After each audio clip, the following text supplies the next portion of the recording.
Starting in left field for the New York Yankees tonight, number 6, Roy White, as we set the Yankee defense for the top of the first inning. In center field for New York, the flyer, Mickey Rivers. Over in right field, the left-hander, Oscar Gamble, number 23. At third base, the American League home run champion, number 9, Greg Nettles. At shortstop, number 11, Fred Stanley, who's been outstanding in this championship series. At second base for the New York Yankees, number 30, Willie Randolph. At first base for the Yankees, power hitter Chris Chambliss. Catching tonight for New York will be Thurman Munson, number 15, and doing the pitching, right-hander Ed Figueroa, who was the loser in Sunday's ball game but had a fine season, 19-10. Keith Jackson, along with Howard Cosell and Reggie Jackson. And don't you love it when it gets down to the nubs? Everything is up for grabs tonight as Al Cowan steps in for Kansas City to lead off. He'll be followed by Tom Poquette, and George Brett and John Mayberry would be the fourth hitter if someone should get on. The temperature heading toward the middle 50s tonight in New York City, and here is the first pitch of the final game for the American League pennant. If the Yankees win tonight, it'll be the 30th pennant for New York. If Kansas City wins, it'll be the first ever for a ball club that is just finishing its 8th season.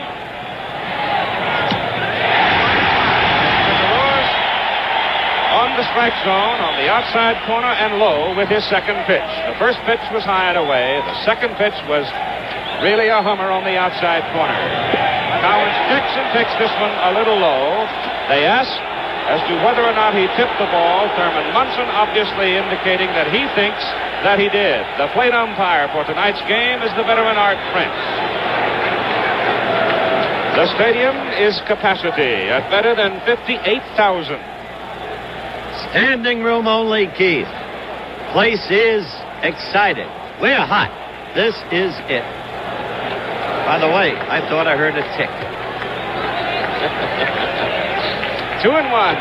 Taft high in the air to the right side. Big bounce for Randolph. Snaps the throw, got him.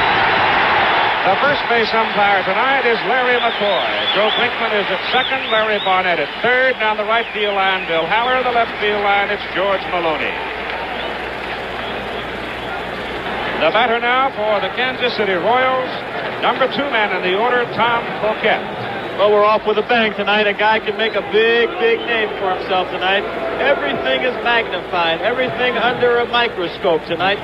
You hit a home run tonight, it'll for sure be heard around the country. Tom Poquette at 231 on the series. Hitting left-handed, pulls it sharply foul. On the right side, it's out of play. Figueroa's whole job tonight, Keith, as you know, to keep the ball down. He was high in his last outing. And we have seen this Kansas City ball club that is very quick to jump on the pitches that are high. And today is Ed's 28th birthday. He wanted desperately to be the first Puerto Rican pitcher to win 20 games in a season that's fouled away, and the count is 2 strikes. Juan Pizarro from Puerto Rico won 19 one year. Ed Figueroa finished this season with the Yankees at 19-10.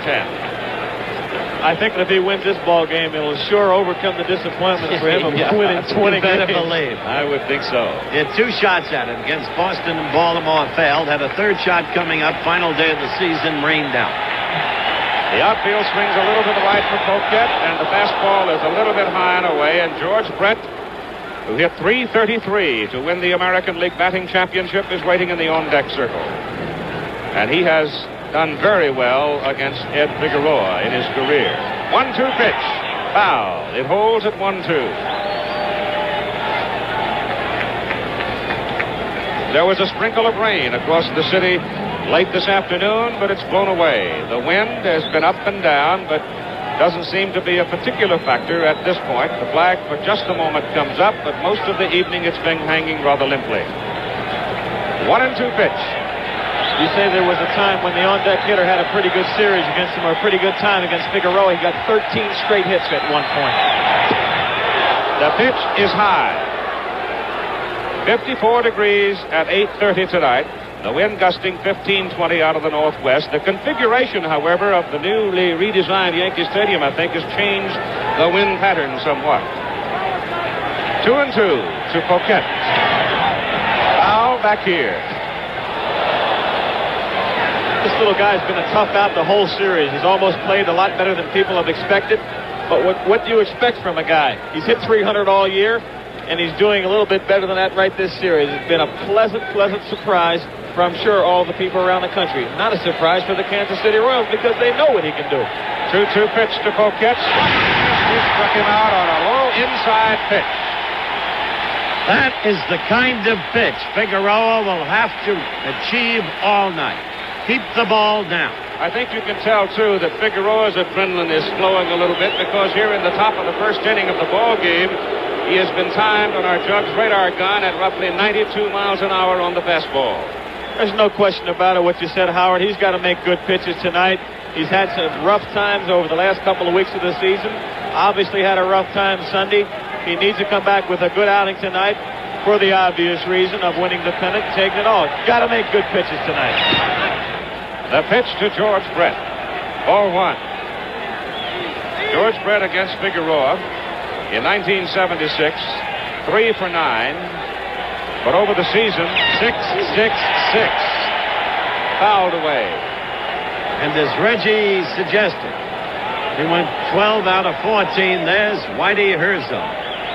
Face apparently quizzical on the surface, but a man who's deeply tense tonight, you better believe, as is Billy Martin. No, there he is. No difference between them.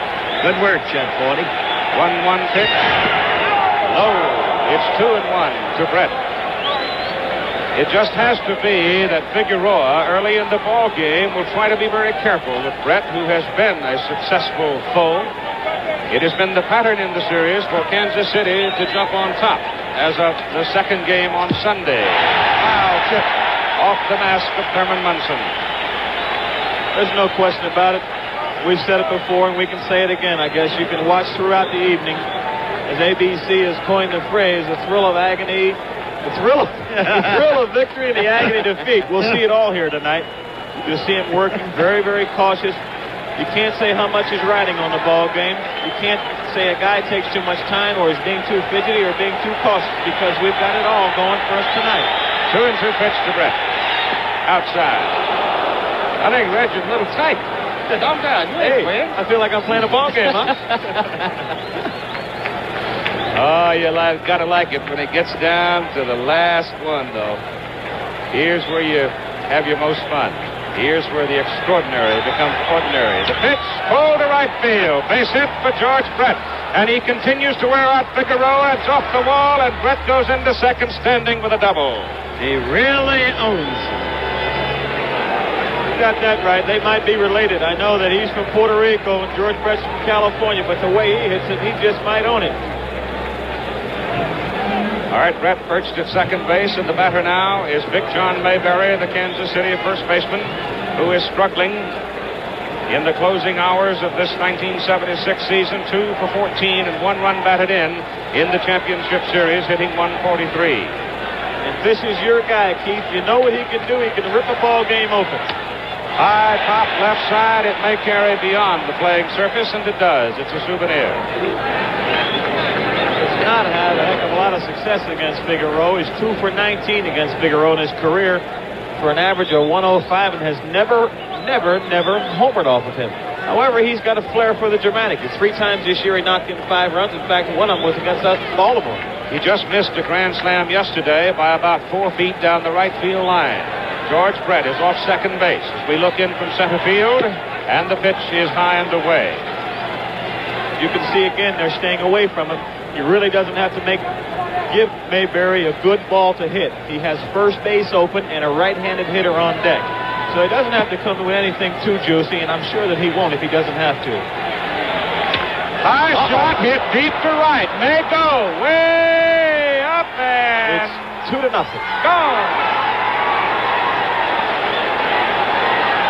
Here we have a perfect situation, or perfect example of that right field fence. He hung a curveball to John Mayberry. He got it up in the air, and normally for any other ballpark in the major leagues except maybe Detroit, that ball is not a home run. This is why you have to be so cautious. Maybe he should not have pitched to him in this situation. He shouldn't have given him a pitch to hit. Maybe they should have intentionally given him a walk and put him on first base and pitched to the right-handed hitter with the big left field here. That's the first home run since August 14th for Mayberry. That's exactly right. And the guy who's now on the spot in the minds of every baseball fan in this country is Billy Martin, because the whole question was, should he start Figueroa, who has never had success against Kansas City? We're at 1-1, Keith. On Harold McRae, who is playing right field tonight. McRae broke out of his slump in the series yesterday with a double and a triple. So the two big men in the Kansas City order now are showing some power as McRae fouls it back to make the count 1-2. It is so important for Kansas City to have their big man, Mayberry, get the long ball. You just cannot measure the impact of it. You can't. It's tough to reiterate. He makes the pitcher pitch differently to everyone in the lineup. Swing and a miss by Hal McRae on a curveball, but Ed Figueroa is damaged as Brett doubles, Mayberry homers, and Kansas City gets a 2-0 lead in the top of the first. Behind the plate for Kansas City, it's Buck Martinez, and on the mound, a power pitcher, hard-throwing Dennis Leonard. Leonard on the year 17 and 11. He was not, however, successful in his outing against the Yankees in his first start in the championship series. Kansas City, to back up the note we made earlier on getting out in front, in game number 2, they scored twice in the first inning. Game number 3, they scored 3 times in the first inning.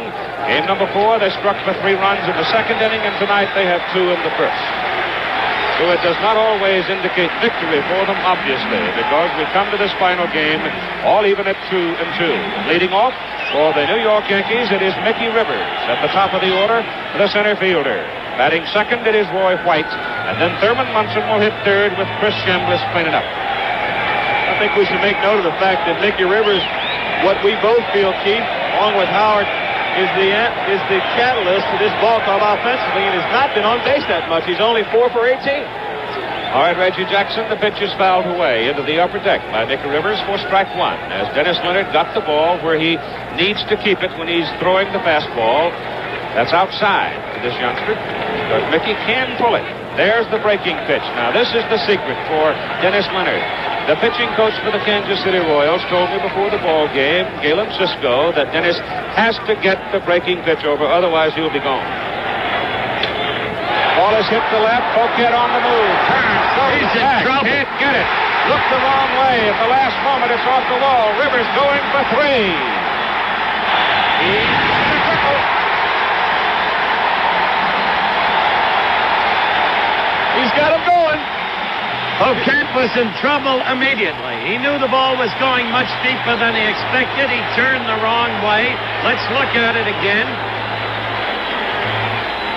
Here's a breaking ball on the outside part of the plate. Rivers hits the ball a lot further than can be anticipated. Not a power hitter. There you see it way out there by the 387-foot mark.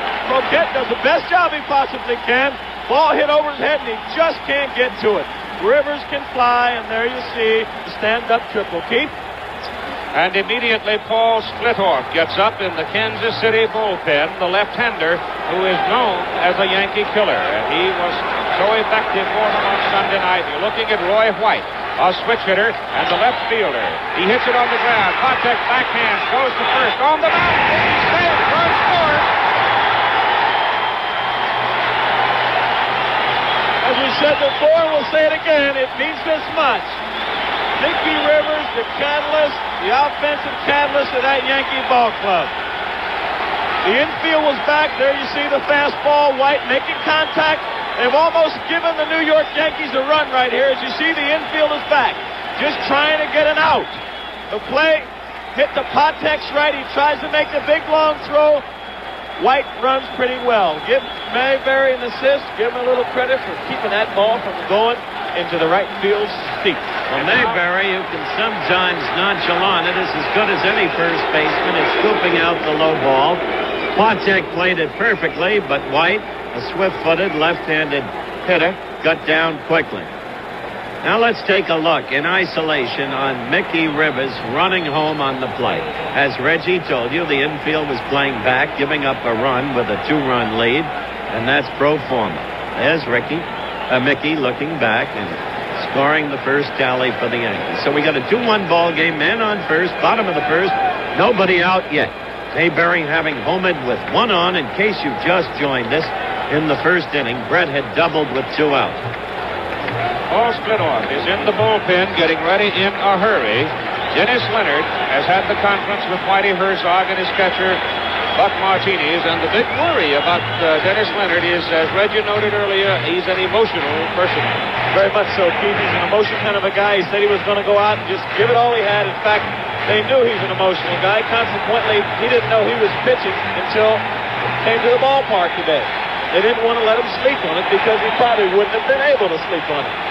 Thurman Munson, Keith. A .389 hitter. The Yankees have 12 doubles in this series in 4 games. 2-1. Kansas City as they throw to first to keep Roy White close. Both teams down with 2 base hits. Nobody out for New York. Run home and White on first. Stop play, balloon on field. That's become rule of thumb here at Yankee Stadium. The Yankees with an electrically excited group of fans all year long. Standing room only house tonight. We may be over 58,000 people. The fastball is low. Thurman Munson for ball 1. He's going to go right at him, as you see. I'm sure they went out and had a conference in the mound and told him, just settle down and relax. As we stated before, and we'll say it again and again, because we feel it's important. It is important. He's an emotional guy.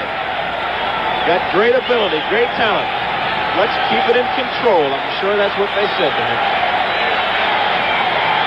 Wire goes Roy White. Munson swings and misses. Martinez throws to right. Roy White got a perfect jump on the ball. It was no contest. Martinez never had a chance. There's a big jump. It's a good jump. He takes his glance like he's supposed to. See Patek with the excellent position. Again, no chance. Don't even bother to make a tag. Maybe Buck Martinez had a little trouble finding the handle on that ball, Keith. Yep. Still nobody out for New York. Bottom of the first inning. A 2-1 ball game, and White at the turn with Munson up 1-1. Now we've got no outs, and I'm sure that Thurman, if he's going to get a base hit, will try to get it to right field. So if he does not get a hit, he'll advance the runner by hitting the ball to the right side of the infield. There you see him try, swing late, and try to advance that runner. That's the name of the game. Get that man over there with 1 out or less than 2 outs. You have the opportunity to score him with an error, a ground ball, or a fly ball. 1-2 count now on the Yankee catcher as Dennis Leonard trying to weather a first inning storm. Splitoff is active in the Kansas City bullpen.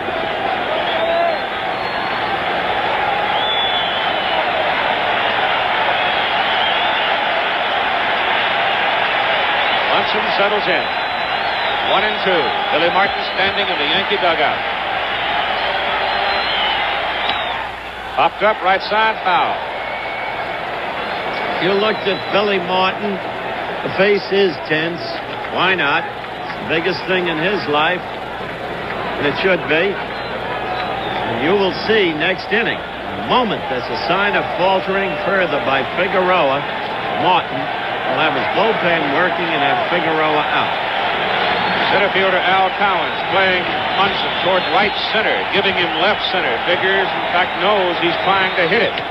But instead he goes to the hole and pulls it to left. Base hit. Here comes Roy White, holding at third as the throw is cut off by Mayberry. On the throw in, Munson goes to second. Now that's intelligent base running. We pointed out yesterday that Munson, while not the swiftest man in the world, is relatively fleet for a catcher. Leonard is going out right now. Herzog's not going to live with this any longer. Second time the Yankees have done away with Leonard. Second time Leonard's had a 2-run lead. First time he lost it. It was 3-2 and Splitoff came on. Now it's still 2-1, but men on second and third and none out. And Munson then played exceptionally smart ball. We have Chris Chambliss coming up as the next hitter. He is a left-handed hitter. That means it is time to bring the left-hander in from the bullpen, Paul Splitoff. I'll bring Splittorff in right now, the left-handed pitcher, to face the almost entirely left-handed hitting Yankee lineup. Well, it forces Billy Martin's hand pretty early, no question about it. He's gone on and put his left-handed hitters in. Carlos May, Oscar Gamble, and of course now Whitey has the left-handed pitcher coming in to throw to those guys for at least the next 2 or 3 at-bats. If he uses the other fellas, Lou Piniella and Elliot Maddox, he gets a chance to use up Billy Martin's 2 left-handed pitch hitters already. Or right-handed pinch hitters, I should say. I got it all fouled up, huh? They got me. I'm as nervous as they are. It happens, Reggie. So now here is Paul Splittorff into the ball game as Whitey Herzog goes back. Splittorff was an outstanding performer in the first part of the season when Kansas City ran off to a big lead in the American League Western Division. He finished the year 11-8 after tearing the sheath in the index finger of his left hand, and it took him a very long time to get over it. A small little injury, but when a pitcher depends almost entirely on that. Totally disabling injury to a pitcher. So they had to, as we pointed out on Sunday night, send him back to the instructional league. And then on the hope, and Paul said suddenly it began to feel well again, the tendonitis you've described in the finger. On the hope that Paul was right, and he was well, they brought him back, worked him the last day of the season against Minnesota. He did not impress, but the documented record is clear. This guy is a Yankee nemesis. The Yankee history has had a number of nemesis. Once there was a pitcher with Detroit, a good little right-hander named Frank Larry. All he had to do was throw his glove out in the mound. Gone were the Yankees. Splittorff was the winning pitcher on Sunday night. 5 2/3 innings, no earned runs. He worked 4 full innings, struck out 1, and walked 2. So he gets an early call in the bottom of the first inning. And he will be pitching now with nobody out to Chris Chambliss, Carlos May, unless we get a change there, and Greg Nettles, all 3 left-handed hitters. Roy White is at third base for New York, and Thurman Munson is at second base. 1 run in, nobody out. The pitch is very high to Chambliss. Chris, 6'1", 210 pounds, and there is Roy White edging off third. And remember what we've told you about Chambliss's ability to hit left-handers. Munson up at second there. Now back to the man at third, the lead runner. The ball 1 pitch to Chambliss is hit into left field. That should score White. He's quick. The throw from Poquette, it's a good throw, but it's off the mark. And the game is tied. That's getting it back even in a hurry. Now Figueroa's got a fresh start. It's 0-0 again. And let's start over. We've now got 8.5 innings to play. 8 2/3. Roy White in the dugout. Thurman Munson perched out at second base. You've got 1 out on the sacrifice fly by Chris Chambliss. And Billy Martin is going to let Carlos May hit. He's got to let him hit for a couple of times at least, Billy Martin does, Keith. Right. To the fact that he'll completely waste him if he goes in and pinch hits for him right now.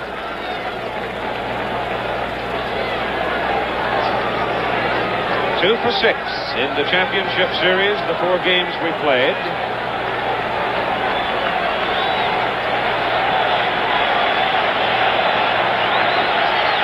Note how far up the bat handle May goes. Chokes way up on it, and here's the pitch from Splittorff. Over for a call strike. Waiting on deck, Greg Nettles. Remember, May always looks, almost by habit, by ritual, at a couple of pitches. The strike 1 pitch from Splittorff. Swing and a miss for strike 2. That time, he swung on the second pitch. He really looked at it. Thurman Munson at second base with 1 out.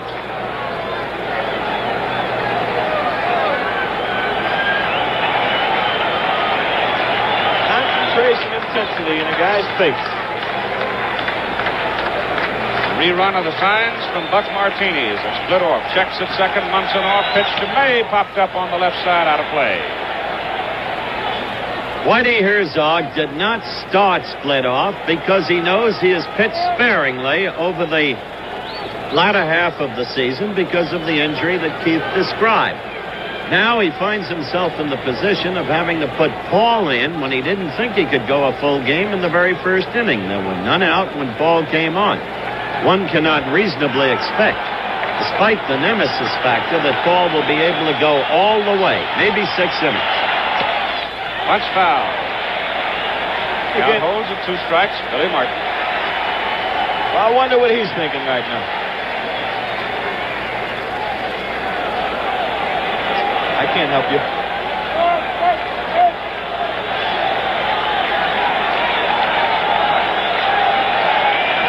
Munson on second with 1 out. And the 2-strike pitch.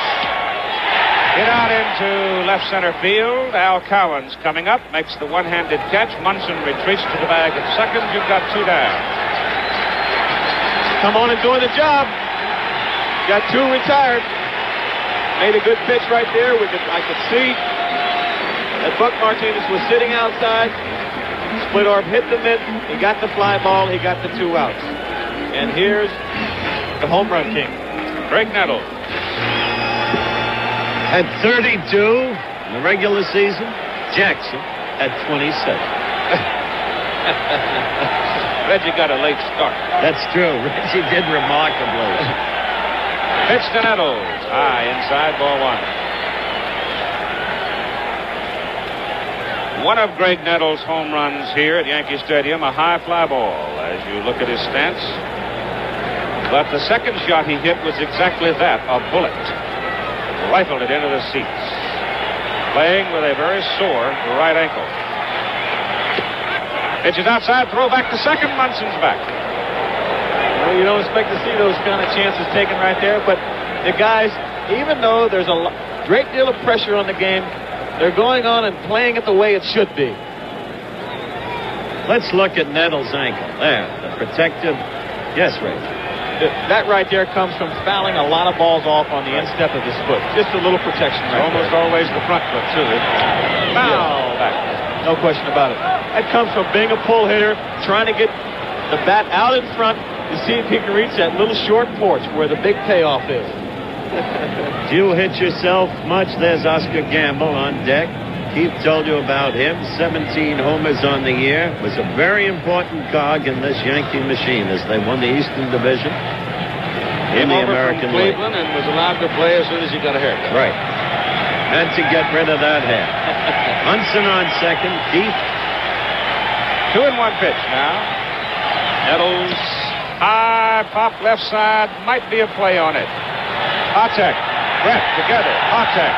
Short left. Down the line, makes the catch. The inning is over. So the Yankees and the Royals, after 1 complete inning of play in game number 5, all even at 2-2.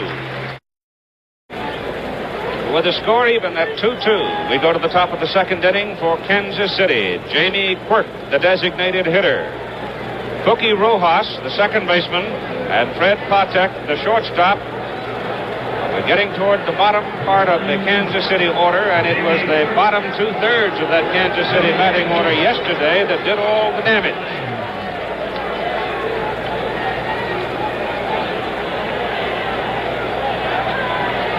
Jamie Quirk, a triple yesterday, and 2 runs batted in. He scored himself, and he hits it a dart down the right side, foul.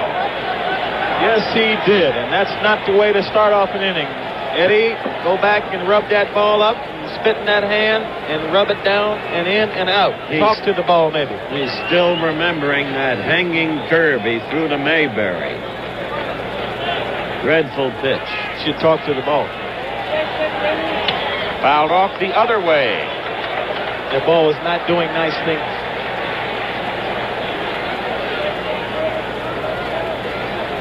So Quirk now, the youngster out of Whittier, California, with a 2-strike count. Leading off for Kansas City, top of the second inning, takes high. It's 1-2. It's up, well up. Got to keep that ball down if he wants to stay alive much longer. There you see Thurman Munson telling Eddie Figueroa to follow through on the ball. He's been leaving the ball up high and not following through quite well enough for Thurman. He's telling him to throw this ball up right here. He's missing the target, Keith. That one was inside at the knees. It's 2-2. You can see Thurman trying to give him direction on the ball, and he's not getting the ball where Thurman would like it to be. He called for that ball to be up right there, and the ball was inside and about thigh high. Fouled off. Count holds 2-2.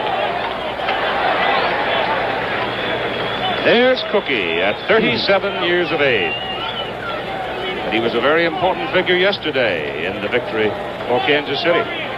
He's also very steadying influence defensively.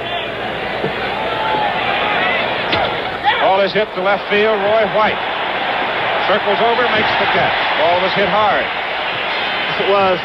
He threw it where he wanted to. Steve Thurman called for him to keep the ball away, turn the ball over so it'll sink. Got it where he wanted to, and Quirk hit it where he wanted to, right on the button. Now the batter is Cookie Rojas. You noticed when he was introduced, if you were with us for the introduction of the players, had a lollipop in his mouth. Says it's energy. Also something to chew on before the anxiety gets you down. Figueroa blazes the fastball in for a strike ball. He also watches Telly Savalas. 88 miles an hour on the fastball. The score is all even at 2-2 here at the top of the second inning. It's now 1-1 to Cookie Rojas. This program an exclusive presentation of ABC Sports. Let's pause 5 seconds to allow our local stations to identify themselves.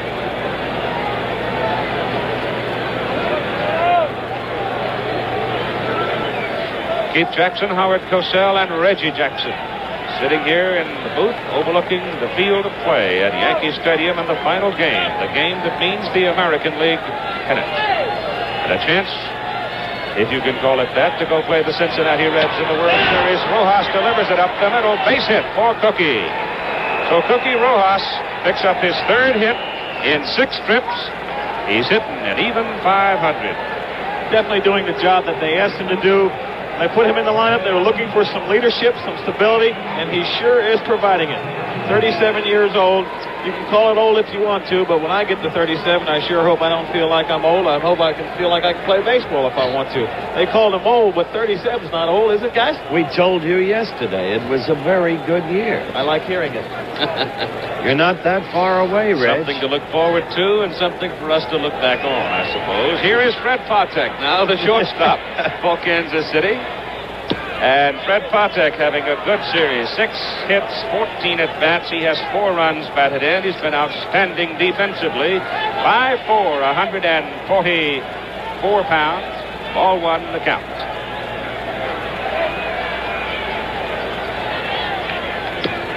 Strike call. 1-1, breaking pitch was in. Freddie played last year up in the 60s. He lost 20 pounds at the suggestion of his manager, Whitey Herzog, and Whitey checks him once a week, and for every pound over 145, it costs him $100. Outside corner, just on the black. And in case you don't know what that means, home plate is edged in black, and if you can get the ball in that area, you've got a pretty fair pitch. A little perimeter about an inch wide that goes around the whole plate, and when you're doing that, you are what we call in baseball dealing. 1-2 pitch to Patek is high. 2-2. You're in charge. Cookie Rojas is on first. You've got 1 out. Quirk is gone, but Quirk hit it hard. It's kind of versatility this guy has had. With 2 out now, Rojas off second base, and the pitch to Buck Martinez. And we've been told now, I was introduced to Buck originally as Martinez. Reggie Jackson's middle name spelled the same way, pronounced Martinez. Reggie's been calling him Buck Martinez for I don't know how many years, but now we're told that the absolute correctness of the pronunciation is Martinez. Right field, base hit. 3-2. Ball gets away, and Bucko heads for second. Cookie scores. Buck safe at second. It's a 3-2 ball game. I think I'm just going to call him Buck from now on because my middle name is Martinez, and I don't know what to call him. There you see Buck go with the pitch quite well. Ball outside. Gamble charges the ball. Doesn't take a bad hop. He just kicks the ball. Bounces off over to his right. Here comes Mickey Rivers. Makes a throw in a second, but bucks in with a sliding double. Two things, thus the importance of Rojas getting the second. And secondly, Martinez, or Martinez as we will now call him, in accordance with owner Ewing Kaufman's dictates, Martinez, number 21. A hidden hero in this series. Many key hits. Al Cowan's top of the order is up there. It is officially a single for Martinez and an error on the right fielder, Oscar Gamble. And action in the Yankee bullpen, as expected. Figueroa on the corner with a strike. 1-1. We've got some action in the bullpen, but I don't know if it's as expected, Howard, because it's Grant Jackson. And everybody's still wondering where Kenny Holtzman is.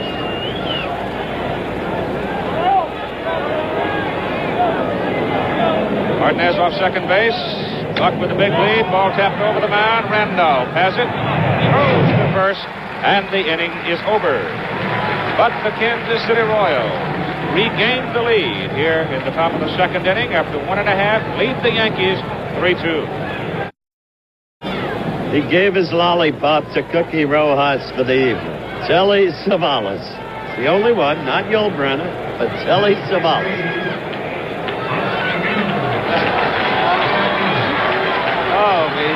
Well, I thought it was Otis Sistrunk. Otis, number 80, Oakland Raiders. Bottom third of the order now for the Yankees. Oscar Gamble, Willie Randolph, and Fred Stanley. As we go to the bottom of the second inning, and it's foul. And I'll guarantee you if that one had gone into the crowd, somebody would have had some sore fingers. Did I say 80? 60. The man of the hour, Keith. All split off. Dennis Leonard pitched to 3 hitters, had very little success, and split off was summoned. And he did the job, and it's now 2 strikes on Oscar Gamble as Oscar looks at a breaking pitch, and it's in on the corner. Let's make note of the fact he's come on and he's pitched well already. He's starting to set a pattern, starting to get in a groove. That one's high and away. 1-2. They've got to stop him before he gets going. 1 ball and 2 strikes. You see him get the pitch, get it to 0-2, and then he'll go away with a bad pitch. Cardinal rule: don't give up a base hit with 2 strikes and no balls on a hit. Just miss. 2-2. Oscar Gamble, who represents home run power. Now let's make note. If he comes back into the strike zone now, he's got things working for him.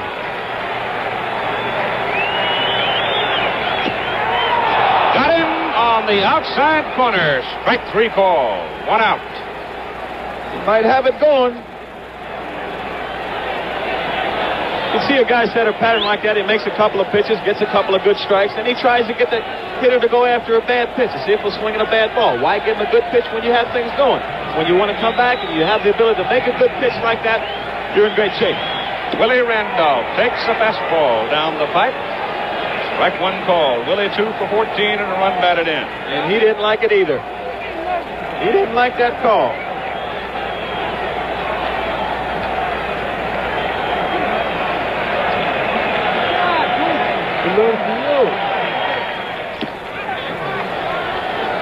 One and 1 to Willie.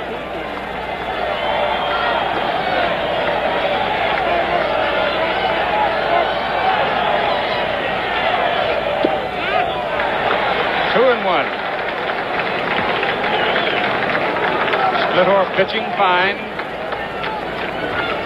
Saw him strike out Gamble with a F the ball on the plate. Art Prince, the plate umpire. 2-1 pitch. Popped up. Out into short right. Coming over. Al McRae staggers a little bit but makes the catch. That's a designated hitter playing the outfield. Playing a new position. He hasn't played a lot of defense all year long, and due to the injury to Amos Otis, out with the ankle injury after the first ball game. He's got to force to play the outfield now because Whitey is trying to get as much offense into the ball game as possible. Consequently, he's making the designated hitter Jamie Quirk. Keith? Fred Stanley, Yankee shortstop, 9th hitter in the order. Takes it a little high. Ball 1. 2 out. Nobody on. Kansas City leading 3-2, bottom of the second inning. Game 5, the last one of the American League Championship Series. There's a strike, it's 1-1. And I'll tell you this, Splittorff looks very quick. He is firing the ball. He is totally confident against this particular ball club. His only question will be stamina if one goes by what's happened in the past. Just low. It's 2-1. We time him at 90 miles an hour on the fastball. Incidentally, we had Ellie Howard hit some one-bouncers on the infield at Kansas City and here at Yankee Stadium to give you some difference between artificial turf and real grass. We'll define that later. Bouncer to Brett at third base. George's throw on the money. Fred Stanley is out. The inning is over. The Yankees gone in order after 2 complete innings of play. It's Kansas City 3, New York 2. For the Kansas City Royals, in the top of the third inning, it's Tom Poquette, George Brett, and John Mayberry. To finish the story on the AstroTurf or the Harton turf or whatever the artificial surface might be, Ellie Howard hit a bunch of ground balls the other day in Kansas City. We took the Jugs radar gun. Then he came to Yankee Stadium and hit 20 ground balls. Same stroke, certainly not a scientific measurement, but the difference, the artificial turf is roughly 8 miles an hour faster than real grass. And to see if we can go a little bit further, we've had Figueroa clock tonight one time at 92 miles an hour, and then we've seen Nolan Ryan, the fastest pitcher in the game, at right around 100. That's an 8-mile-an-hour difference. Ball bunted, Figueroa traps, throws, Poquette's out. Poquette trying to drag it to the right side, did not get it far enough around, and Figueroa made a good play on it. You know, Keith, we asked many of the members of the Cincinnati Reds whom they would most want to play against in the World Series and why. And during the course of this contest, you're going to be meeting many of the Cincinnati Reds. Guys like Peppery Pete Rose, Slugging George Foster, and the rest of that awesome bunch, including Johnny Bench. And you'll hear from them. Now here's the man that figures he owns Figueroa. George Brett hitting .467 in the championship series. He's at bat here in the top of the third. He doubled off Figueroa and scored a run in the first inning. Fouls this one over the left side, out of play. He went in there first pitch with a changeup, then came back, and you saw Munson twist his hand a little bit, turn the ball over, try to keep the ball away from Brett. There's really no way to pitch Brett. However, in this ballpark, you almost got to stay away from him, because he can still turn that ball and hit that ball in the right field bleachers. And the way he's hit Ed Figueroa's got to be careful. 1 out, nobody on as Poquette tried to bunt and was thrown out by the pitcher. And that one's high and tight. Hello. In the meantime, Figueroa has given up 4 hits and 3 runs in 2 1/3 innings, and therefore action continues in the Yankee bullpen. Brett Jackson warming up, left-hander. 1-2 to Brett. Foul. Big John Mayberry on deck. 2-run home run, first inning. It's your man, Keith. Well, in baseball, you talk about the law of averages, and when you're that big and that strong with a stick in your hand, sooner or later something's going to happen. 1-2 to Brett. High fly ball into center field for Mickey Rivers.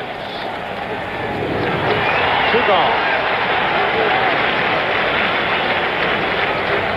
This game telecast under television rights granted by Major League Baseball solely for the entertainment of the viewing audience, and any publication, reproduction, retransmission, or other use of the pictures, descriptions, and accounts of the game without the explicit written consent of Major League Baseball prohibited. Any commercial or other use of the program, such as charging admission for its showing, similarly prohibited. 2 out, bases clean, Mayberry up. Goes well away. Ball 1. Well, he knows what he can do to him. He's going to establish the fact he's going to try to stay away from him, and I'm sure that they've told him in the dugout last inning that they've had great success with Mayberry by keeping the ball away from him. Not like that. Hard shot to right. Willie Randolph slips, falls down, throws, gets him. So the defensive shift by the New York Yankees pays off as Mayberry hits it hard to Randolph. The Kansas City Royals going in order. 2.5. It's 3-2 Royals. Whom would you like to play? think I have to say New York. I think there's a lot of tradition with the Yankees being in the World Series. Ever since I was a little kid, whenever you think of the World Series, I used to think of the New York Yankees. And also, personally, I would, because I feel that I know their pitching staff. And I'm not implying I can hit their pitching staff, but I personally feel more comfortable batting off the pitchers that I faced before. And I faced Hunter, I faced Holzman, I faced Doyle Alexander, Grant Jackson, and fellas like that. So, you know, I would feel more comfortable by facing the Yankees, although Kansas City's got a fine ball club. Some comments of the man who made belly flopping and stealing bases fashionable, the scrappy leader of the Cincinnati Reds, Pete Rose. The batter now for the New York Yankees, as we go to the top of the order, is Mickey Rivers. Roy White will follow, and then comes Thurman Munson. World Series opens on Saturday, and Mickey Rivers, who hit a triple to lead off for New York and scored a run in the bottom of the first inning, fouls it away. And Petey's audio, Keith, wasn't that distinct. He wants to play the Yankees, as you could have deduced. Hit up the middle. So Mickey Rivers, with a .341 batting average against Paul Splithoff, is having a big night. A triple and a single and 2 trips to the plate for Mickey, leading off for the Yankees. He makes them go. He's hit .351 off the Splithoff for his career, so I'm sure we'll see some action down there by Rivers. Will he run? Will he get something going? I'm sure that he will. You get a guy like that on the bases, it makes things happen. He's got your infielders wondering who's going to cover second base if he goes down the field. He's got all kinds of movement happening. The catcher's thinking about making a good throw. He takes and distracts from the concentration of the pitcher. Keeps him from thinking completely about the hitter. But the left-hander should be able to keep him a little bit closer to the bag. Mayberry holds against him. Roy White slides up the bat handle as if to bunt to move him up towards second base. Pulls it back and takes ball one. Elston Howard is the coach at first for New York, and Dick Hauser is the coach at third.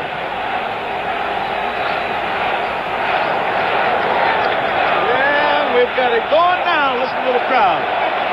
Kansas City leading 3-2. New York at bat, bottom of the third inning. Splithoff is retired prior to Mickey Rivers' 6th straight.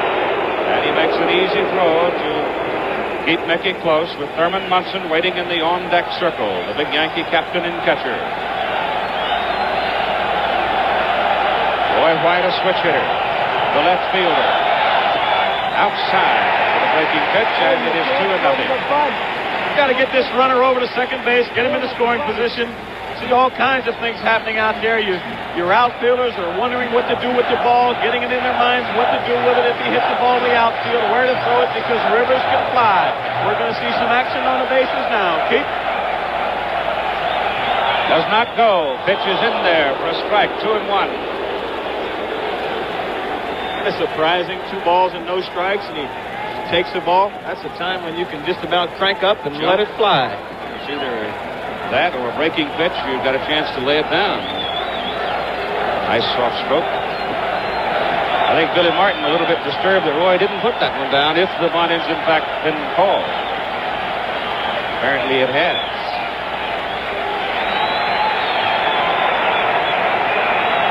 Two and one. Go to first. Inside there. Mayberry having to scratch it as Whitey Herzog looks on from the dugout. There's Martin. Again, they go to first. Trying to keep him close just to see if they can take that one extra step away from him. Just keep him from going to third base on a base hit. May help him get a double play at second base, because as you said before, and you can't say it enough, he can fly low to the ground. That one's high and away. Snap throw to first, and Rivers is back. Keeping him in check. Well, Buck took a shot at him. You can see now, it's very obvious the attention that Mickey Rivers is drawing. Throws over to first base, throws from the catcher, excitement from the crowd. He just turns everybody on, turns on the action. Makes things happen.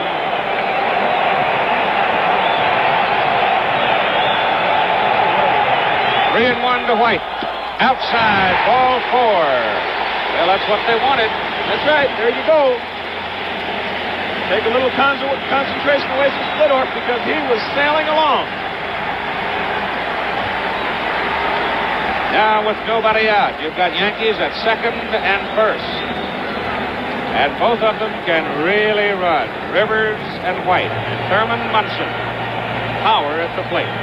This is really the first time that Splitoff has been in trouble against the Yankees in 2 outings. Now let's see how he reacts. Remember, he has pitched but sparingly this year, at least the last half of the year. Munson hit a home run off Splitoff earlier in the season. The only hit that he had off Splitoff. Now you have Hassler and Patton both throwing in the Kansas City bullpen. Nobody out. Rivers on second and White on first for New York. And Al Cowens is playing Munson in right center. Left center is wide open, and so is the area down the line. And the curve is way off the mark. Maybe running into a few problems. We're going to get a little confidence right now from Galen Cisco. Been having some problems right now. Try to get him back on the track. Take a little pause. Keith? The old Buckeye fullback going to the mound. He's been the pitching coach at Kansas City for 6 seasons, walking out with George Brett. Obviously, the presence of Mickey Rivers on base, a disturbing influence on Splitoff as Andy Hassler throws hard in the bullpen, along with Marty Patton. Patton has not pitched in the series, neither is Al Fitzmaurice. Hassler has. There they are. Left-hander is Hassler, and the right-hander is Patton. Well, if Splitoff has to go, and that remains to be seen, it hasn't eventuated yet. Probably Herzog will want to go with the southpaw. Keep that southpaw lineup in. The Yankees not being on the record as effective against southpaws as against right-handers all year long. Tendency to agree with you, Howard. Even though he pitched here Monday, or Tuesday rather, I have to agree with you because I want to keep the left-hander on the left-handed hitting lineup for the Yankees. Runner's edge off. The pitch to Munson. Punch, foul down the first base side.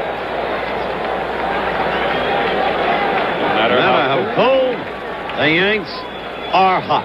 Well, we'll see about that. Thurman trying to hit to right behind the runners. Reggie expounded on that in Thurman's earlier time at bat. And men on first and second right now. Nobody out. Let's get him in a scoring position. 105 RBIs. He's been known to chauffeur him home. Check at second. Pitch to Munson. Hit down the right side and in the cloud. Just foul. I know the feeling, Hal. McRae. I've been in right field myself, too. I was hoping that ball would go foul, too, if I'd have been out there. I'm right with you, big guy. McRae makes the move on that ball. If it's fair and he makes the catch, Rivers would be sitting on third with 1 out. Possibly White also, because Hal does not throw real well, Keith. Right.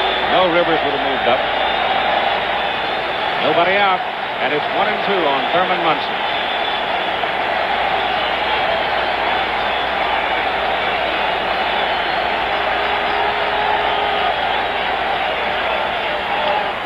Fouled off again over the right side and back in the crowd.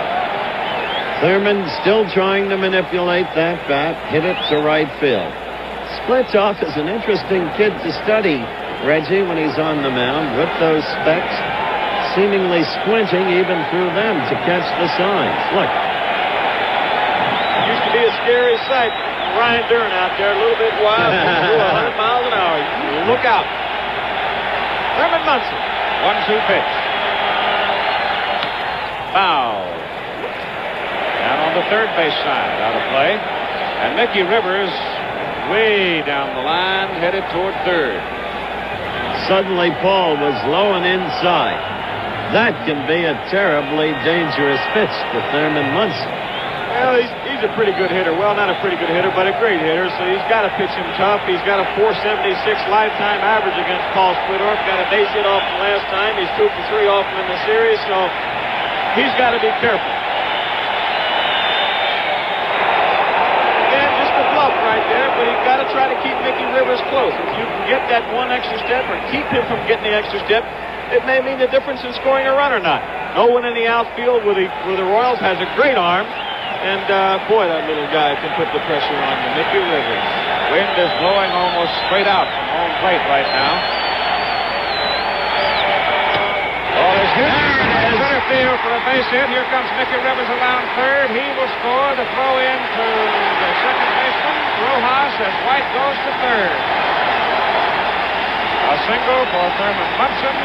It produces a run, and we've got a ball game all even again at 3-3. Never say die for the Yankees. They've done it all year long. That's true. true. 100 runs. Drive in 100 runs, you can do something all the time. He's been their big pressure guy. You can see why he's being heavily considered for the most valuable player award, because he's driving in big, important runs. He's an exceptional player, Keith. And the big thing here is that they've broken through against Fletcher, the guy who was plagued them. Now confetti being thrown all over the field, the game being delayed as they do sanitation work to the premises. Well, it's the same thing in any sport, I guess. When it's down, closing seconds of a ball game, basketball game, give the ball to Jerry West. Give it to Rick Barry. And you're in a hockey game, get it to Bobby Orr. You're in a baseball game, the guys on the bench look for the big guys. And I guess that's why that some of the salaries are inflated, or whatever you want to say. But when the money's on the line, you expect to get it from the big guys. And the big guys want to be there in those situations. Please, just like you, Howard. Big time, you got to be there. That's it. Right? That's it. Put it on the table, Rich. Out in the bullpen for the Kansas City Royals. Looks like Marty Patton. That's exactly who it is, Marty Patton. Andy Hessler alongside of him. A pitch to Chris Chambliss. The Yankee first baseman fouls it off, and Dick Hauser makes the play. Make note of the infield, the way it's sitting right now. They're back in double play depth. A ground ball to second base or shortstop, and they won't have a play at Roy White at the plate. So they're conceding a run to see if they can get the double play. White edging off third. There he is, and nobody out. Yankees bidding for the lead in the ball game here in the bottom of the third inning. You see a situation here where might try to pitch Chambliss up to see if he can get a pop-up. He hits the ball anywhere, unless it's first or third, they're going to give up a run. 1-1 count on Chris. Foul back, it's 1-2. I'll tell you, you've got to swallow a little hard when you start throwing Chambliss up high, though, because he can lose it. There's Roy White sitting at third base, representing the go-ahead run for New York, and Thurman Munson is over at first base. Nobody out. A tough situation right here. What makes men and what makes pros, he's just got to go after him. He's got no choice. He's got to try to either strike him out or pop him up, and the way to do it is by pitching him up. What we have here in the bottom of the third inning is a rerun of what happened in the bottom of the first inning. It's true. First and third, nobody down. Ball toward Cookie Rojas. They go to second, get one. The run scores. Throw back to first. Pulls him off the bag. White scores. Yankees lead 4-3. See what kind of slide Thurman Munson came up with. As I said, they'll be giving the run up, going into home, going after the double play, trying to get 2 outs. They believe they're going to score more runs this ball game. The throw to second, and there's Munson. Didn't quite see it, but he took Patek out of the play and caused a bad throw. Nice job by Mayberry. Nice job by Munson. Another little thing that's not shown in the scorebook. Break up that double play. Now only 1 out instead of 2. And here's Carlos May. Keith? 4 runs, 5 hits, and an error for the Yankees. 3 runs, 4 hits, and no errors for Kansas City. The Yankees are cooking here in the bottom of the third as May hits a high fly ball into center field. Al Cowens drifting in and has the second out of the inning. Chris Chambliss comes back to first, having been aboard safely on that fielder's turf as Kansas City missed on the effort of the double play.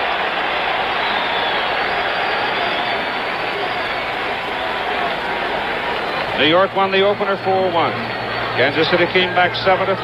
Then New York 5-3. Then Kansas City 7-4. And this is the final game in the best-of-5 championship series.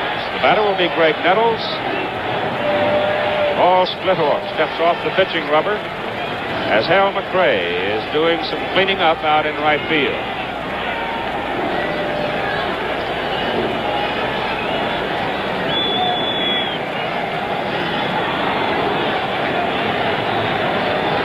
Greg Nettles. High pop to down the left field line and short left as Fred Patek made the play on him. So he's 0 for 1. But you can see he's hit a couple of home runs. Big day yesterday. 2 out now. Chambliss off first. 2 runs in. Split-off's pitch just outside.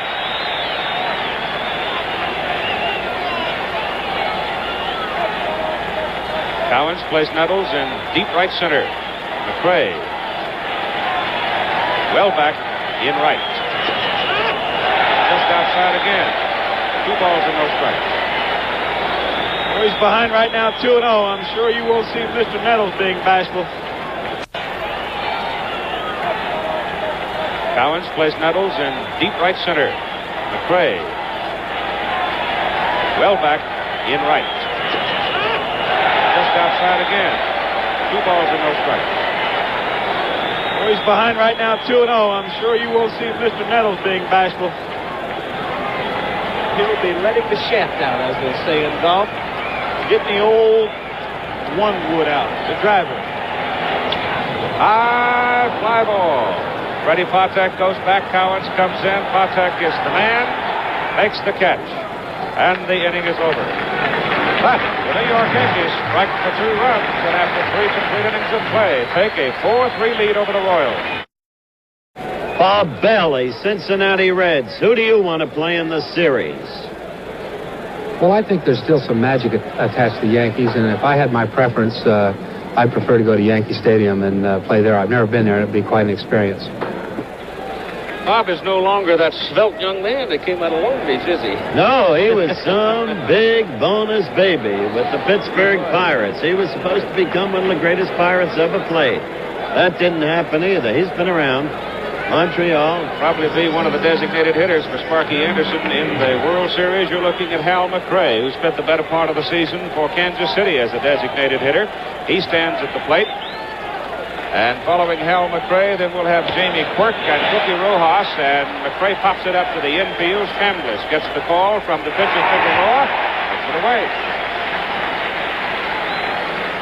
Big Ed directing traffic. Didn't want anybody fooling with his first baseman on that one. Let me tell you, Keith, I thought Split Off got away cheaply. 1 in, men on first and third, none out. Got out of it. Chambliss on the force, and then retired the left-hander. But his major problem is going to be, from here on in, stamina. I think it's clear already that having come on in the third on Sunday night past and worked through the 8th, he is not as sharp as he was on Sunday night. Now it is Jamie Quirk, the designated hitter, facing the right-hander Ed Figueroa. 28 years of age today. Hits it over the mound. Stanley charges. Throws on the run. Gets it.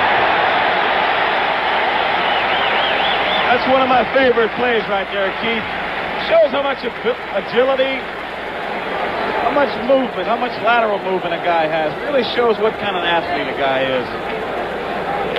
Don't have to hit a lot of home runs. Don't have to hit a lot of great average, but look at the movement, the ability. They call it in baseball how much cat a fella has in him, how he moves. Did you see how much he was thrown out by? Remember, we remarked yesterday, Reggie, Quirk is without foot speed. Cookie Rojas, single, stolen base, scored a run. Back in the second inning for Kansas City. Yankees are leading here in the top of the 4th, 4-3. And Rojas hits a fly ball. It's well hit to White and left. Roy back to make the catch, and Kansas City is gone in order. So after 3.5 innings of play in the championship game, the Yankees lead the Royals 4-3. Back here at Yankee Stadium for the Yankees, it'll be Oscar Gamble, Willie Randolph, and Fred Stanley, and Telly Savalas. Way to go, Telly. Telly's all wrapped up in all that fur, but out in the Yankee bullpen, it looks like they've got some kind of a small container out there and a small fire to keep themselves warm. Bottom of the fourth inning. For the Yankees, they lead 4-3. Paul Splitoff delivers to Gamble, and he goes up to bunt it. Foul tips it, and it's strike one. Gamble struck out looking. Willie Randolph will follow, and then Stanley. Bottom third of the order has not been able to break through against Splitoff so far. It's been the top of the order that's done all the damage so far in the game for New York. Gamble hasn't played against left-handers all year long. He's hit 15 home runs off right-handers, only 2 off left-handers. He's only hit 178, Howard. Fouled away and into the crowd, and of course we've covered the point as well that Billy Martin wants to keep Elliott Maddox and Lou Piniella for later in the game in case he needs some pinch hitting. Ellie Hendricks, though, the catcher, came up and delivered, and the only time he's been called on in the series is Splitoff throws hard outside. 1 ball and 2 strikes now, the count. Special quality to be a pinch hitter. There we see Splitoff. In control. Can he keep dealing? Aces.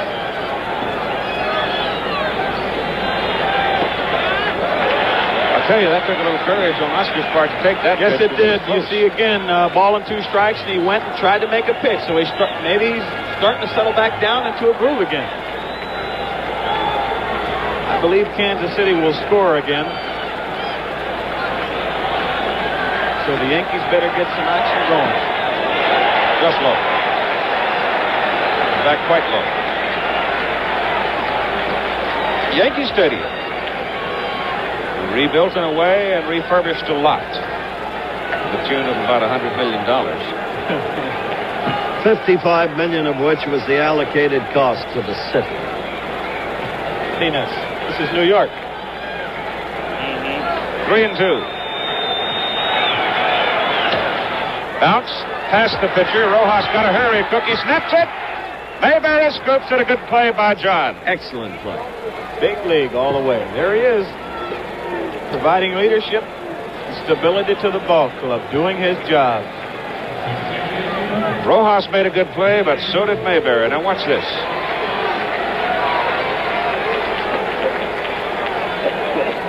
Got a half a pound of dirt with it. Doesn't matter. Here's Willie Randolph. Hits it to the right side. Bang, bang. Mayberry. 2 gone.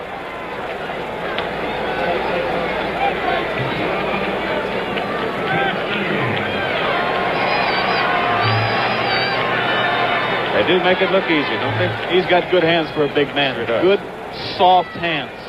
Not like mine. In fact, I noticed that yesterday when you poured your coffee all over. I was thinking about signing a glove contract with Bethlehem Steel. Ball is inside. 1-0 now, and you are looking at Fred Stanley, the Yankee shortstop. He's had an interesting series thus far. Look at that batting average. Just off the outside corner. 2 out, nobody on.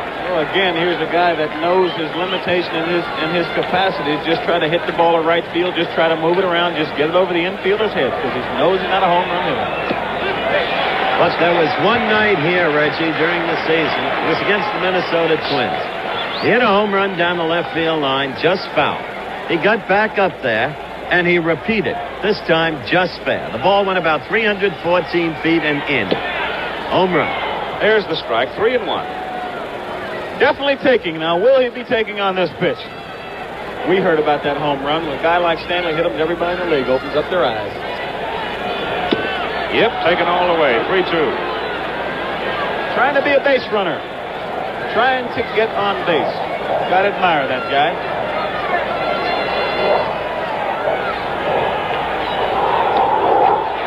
That pitch was just low, and Stanley waits him out, gets the free pass. And it worked. You see him using his ability. Down the left field line, in toward the home plate here at Yankee Stadium. You can see it is absolute capacity. The wind continues to swirl around, and if it's blowing in any particular direction, it will be straight away. Here's the top of the order now. Mickey Rivers, 2 for 2. You see, a triple and a single, and he has scored twice, and he has been trouble tonight. Swing and a miss. He's got some of the weirdest actions at the plate of anyone I've ever seen. There's Paul Splitoff, but Mickey Rivers is always moving, always dancing, kind of fidgety kind of a ball player. Both feet move. Like he's running in the box. Ball one. Just high.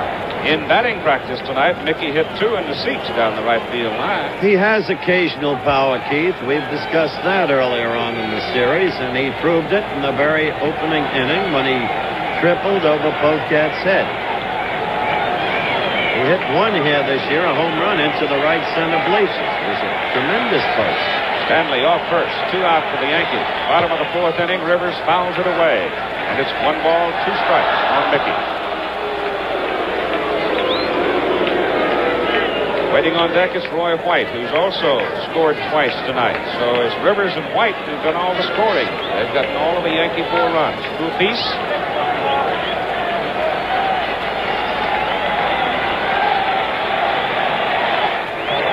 Go to first.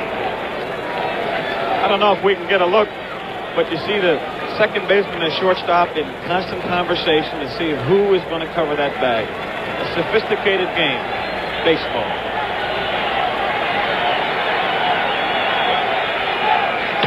Rivers hits it foul down the left side. Got some wood on it, though, and knocks it well back into the crowd. He really did. He hit that a good piece.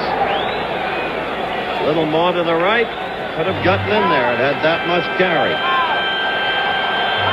There's a lot of things that go on during the baseball game. Even when it's kind of quiet, you have your second baseman and shortstop. You're wondering who's going to cover. You have the concentration on the batter by the pitcher and the catcher, and the outfielders wondering where they're going to throw the ball when they receive it during this kind of a situation. Pull to the right side into right field, base hit. Brett Stanley going around second, heading for third.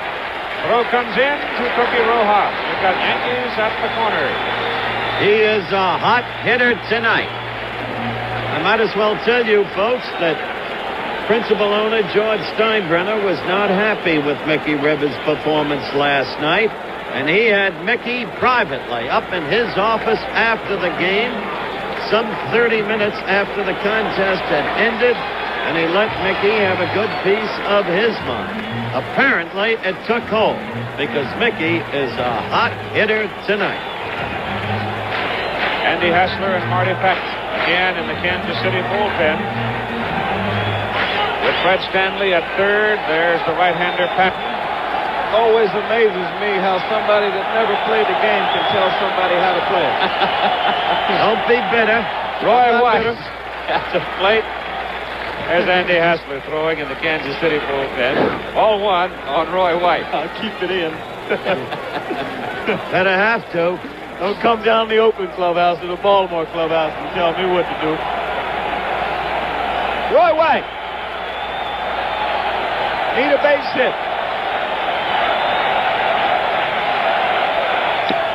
Just high. There's Stanley on third. Rivers on first. 2 out.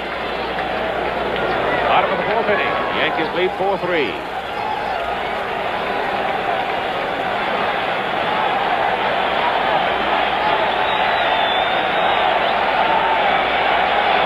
No strikes to White.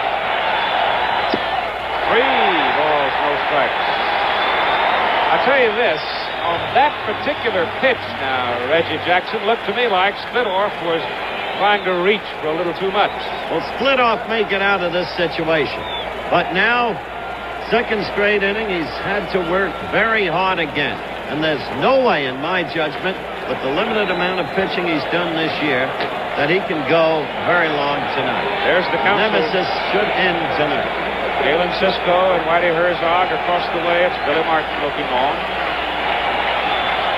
Yankee dugout on the first base side, and White's aboard. Bases loaded. 2 out. Time called by Kansas City as Brett will come to the mound. Oh, he's loaded them up. Now Whitey Herzog coming out of the dugout. That could be it. Yeah, I'm sure it will be, Keith. We're going to get another pitcher because he doesn't want to look at Thurman Munson. He hits left-handers exceptionally well. He's hit .470 against Paul Splitoff in his career, and he's got a hot bat tonight. He's swinging a bat good. So I'm sure we'll see Marty Patton right now. Marty Patton. Been around a while. He pitches more now, perhaps with guile than he ever has in his career. So time has called here at the bottom of the fourth inning. The Yankees leading the Royals 4-3, and we'll be back with more in a moment. Well, the Yankees in front 4-3 with 2 out, and the bases loaded now in the bottom of the fourth inning. Paul Splitoff leaves, and 33-year-old Marty Patton, 5'10", 180 pounds, comes in with an 8-14 record on the season, but a very good earned run average, 2.49. The book on Splitoff. He went 3 2/3 innings, 2 earned runs, 3 hits, struck out 1, and walked 3. He relieved Dennis Leonard, who pitched to 3 batters and was roughed up for 2 earned runs.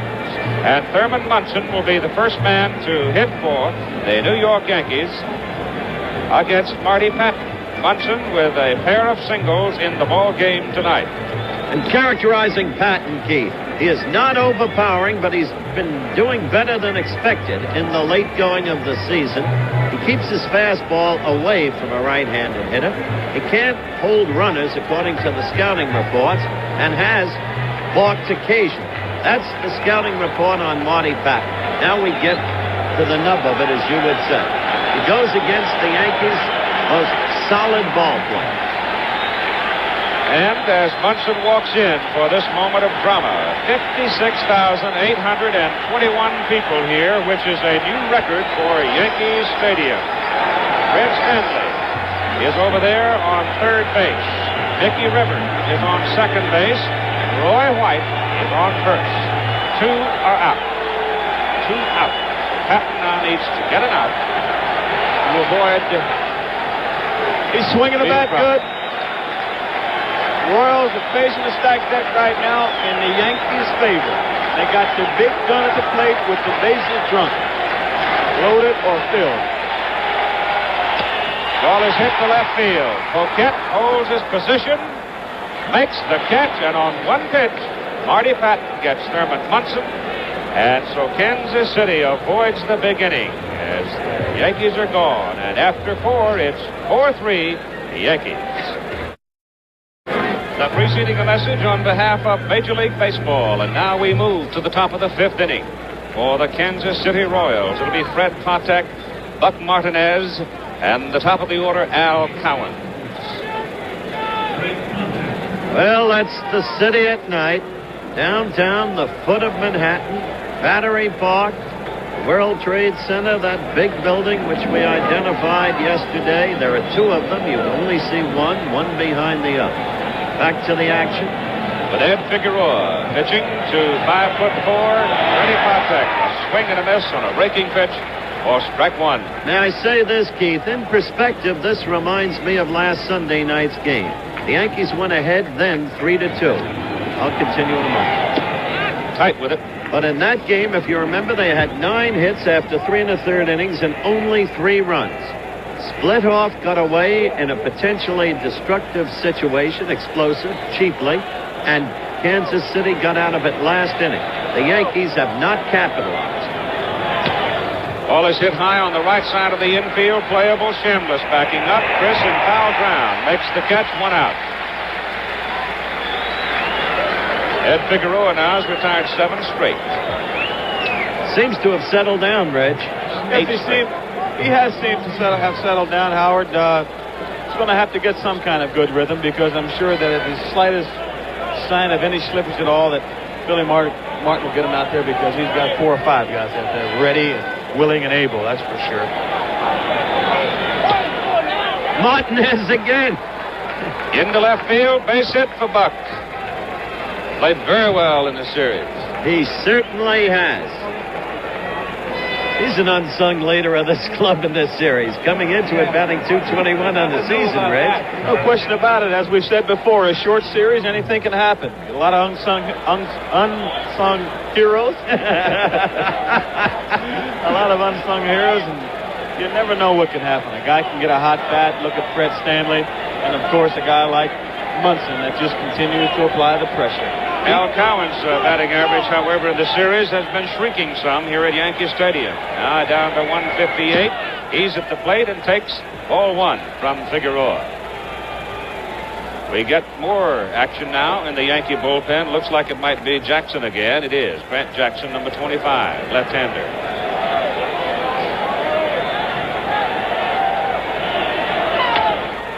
There's on the ground. It's over to Stanley. Steps on the bag. Goes to first. Double play. And the inning is over. So after 4.5 innings of play, New York, 4 runs, 6 hits, 1 error. Kansas City, 3 runs, 5 hits, no error. We have Andy Hassler on the mound now in relief, and Don Gullett of the Cincinnati Reds.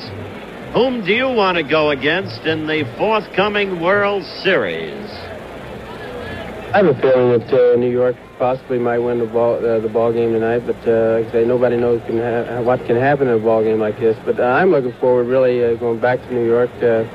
We were there in, I think, 73 when we played the Mets, and I think we want to get back to New York. And I've always heard a lot about Yankee Stadium, and I'd like to be there and like to try my luck here.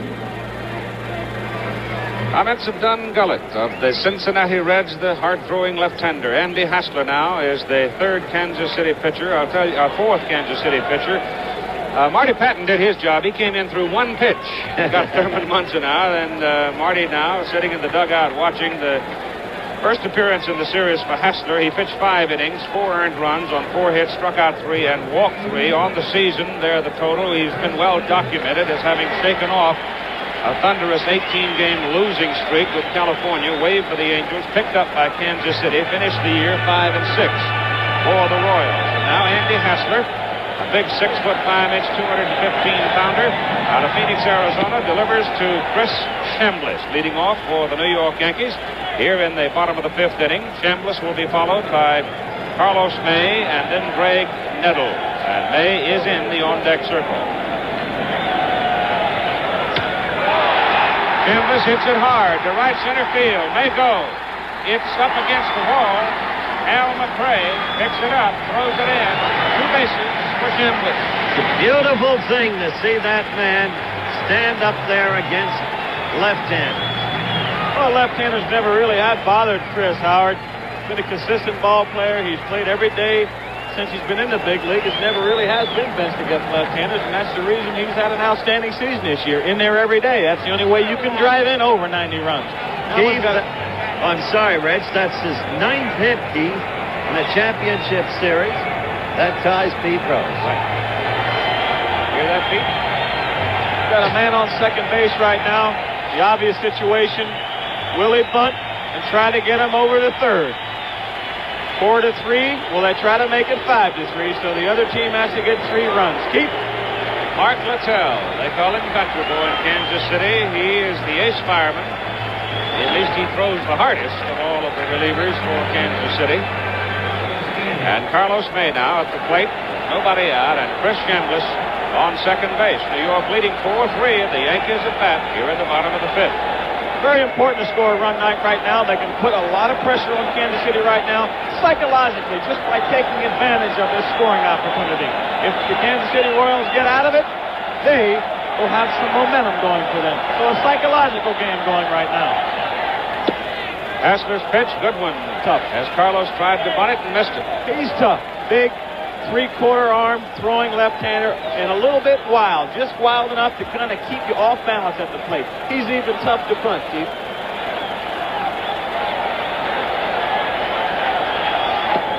Strike 2. And they didn't bunt. Nope. Nobody out. He's tough. The runner over. This guy is tough. Now Carlos May's job will be to hit the ball to the right side of the infield. Again, can't emphasize it enough. You can't say it enough. The name of the game is to win, and to do that, you've got to get runners in scoring position. Struck him out on 3 pitches. Well, there was an opportunity where you could have had a pinch hitter, whatever, but the Yankees have a lead right now. Maybe Billy is saving him for an opportune time or when he feels he really needs it. Now the batter is Greg Nettles. With 1 out, Chambliss on second base, having doubled to lead the inning. Andy Hassler, the 4th Kansas City pitcher in the ball game.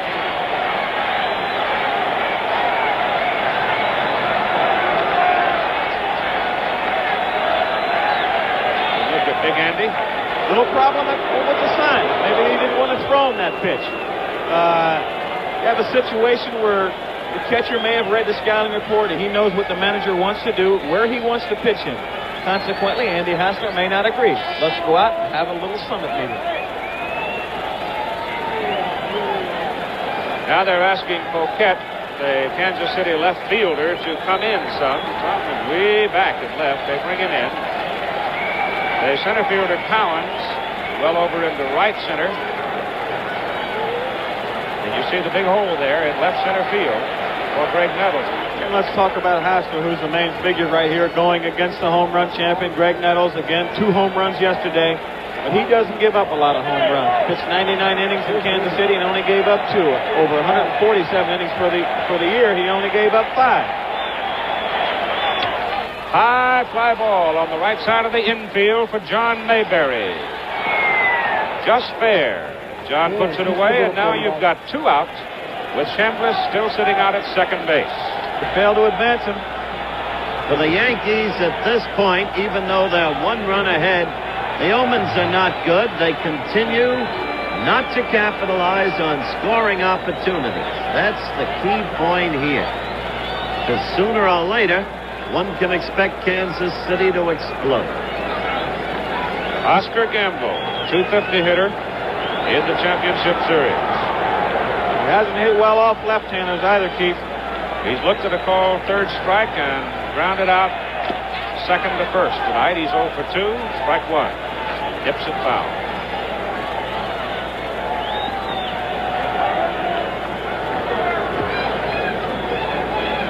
Hassler taking his time, coming down off the rubber, gonna rub the ball. Shake off the trimmers that might grip him. I tell you, got to be pumped up under these circumstances. You got to be high. You have to look at his feet, how he's standing, how he's going after it. What's he thinking? Tough situation for the big guy. He's got him running and hiding right now, Keith. Count is 1-1 on Oscar Gamble. And again, they play Oscar to pull, or that is, the center fielder goes into right center with him. Again, let's make note, if they get out of this inning, they're going to be psychologically up. Jims him inside, 2-1. Situation where the Yankees fail to advance that leadoff double over to third base. And when you're out there on the field, you know what these things mean. Get that runner over to third in the scoring position. If they don't do it, it's a success for the defensive ball club.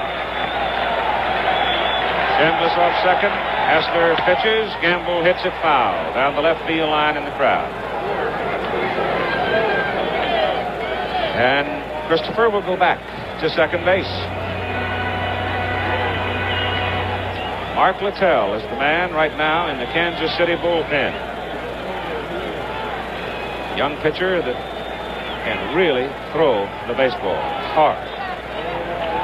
Or, if you like, swiftly. Railway Express, Wells Fargo, right now, instant coffee. 2-2 to Gamble. Hassler off. Wind whipping around, swirling the papers, swirling the dust. It's been gusty all day in New York City.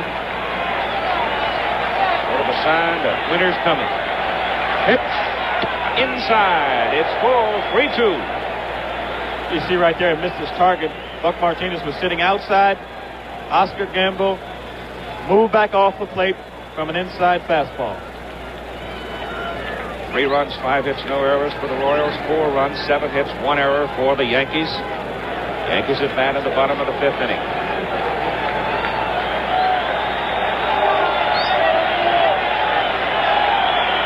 Three-two pitch to Gamble.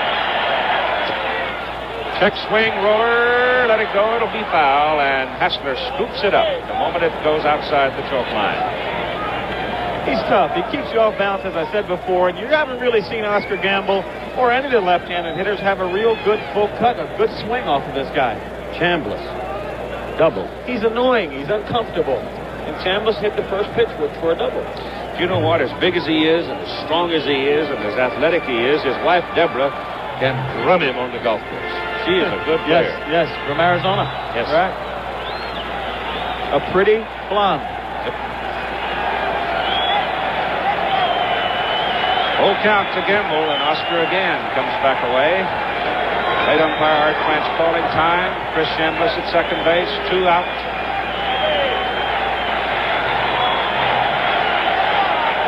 Pitcher and a hitter squared off here, and Hessler steps off. Playing game. In the series, the Yankees have not hit the Royals 52-34. But the Royals have scored more runs, and it's still 2 games apiece. That's right. 3-2 pitch. Low, ball 4. So it's a walk for Oscar Gamble. Now you've got 2 on with 2 out as Oscar goes to first. Elston Howard there, and over at second it's Chris Chambliss. And he probably wishes he had a jacket by now. There's some conversation. Now you got Willie Randolph up, Keith. On the series, he's only 2 for 14. But I remind you that during the season, this kid rarely killed a rally. Now, it's a clutch moment. And Hessler comes high for ball 1. And here comes Galen Cisco out of the dugout going to the mound.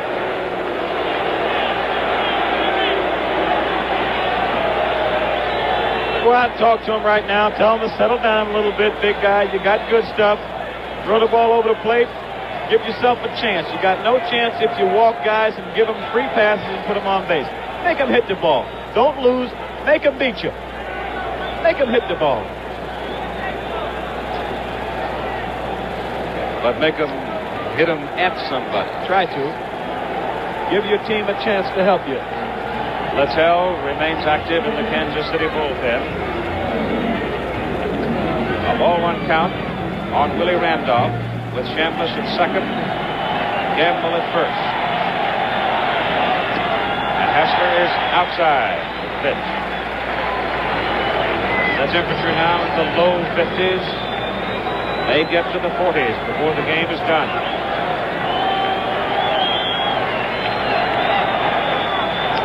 Foul. 1 in. Looked like he reached back and then snapped. The ball just broke enough. And Willie Randolph had full stride going on the pitch, as if he really wanted to pull the trigger on it. Must have been a slider because it was just enough to make him miss. No great cause for alarm when Hessler gets behind. That's been his characteristic. A little bit wild, but with good stuff. Now he can come back and make 3-4 good pitches. Well, it's now 3-1. So he's 1 pitch away from loading the bases, and Whitey Herzog is suffering. You think his mind isn't going 100 miles an hour right now? He doesn't want to spend Littell this early either, I don't think. That's high, ball 4. Now the bases are loaded with 2 out. Well, let him pitch to him, I'm sure. Red Stanley is the man. Second straight inning, the Yankees have had the bases loaded. Last inning, Munson ended it. Hitting at the first pitch. Flying out. And there have been 2 outs each time the bases have been loaded in this situation, Howard. So it takes a base hit, and they break the ball game open right now. We're not going to see another left-handed pitcher right now. We're going to leave Hessler in there.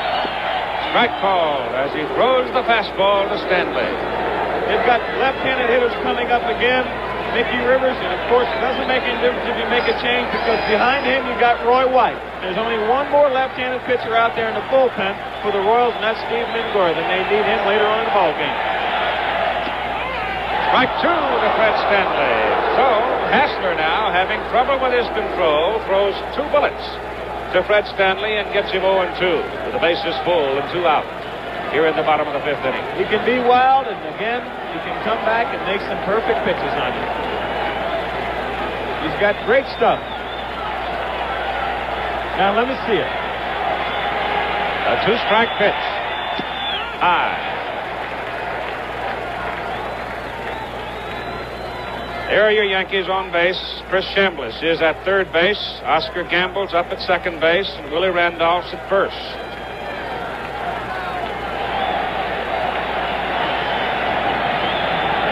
One and 2. With 2 out. Hassler pitching to Fred Stanley. High. Ball 2.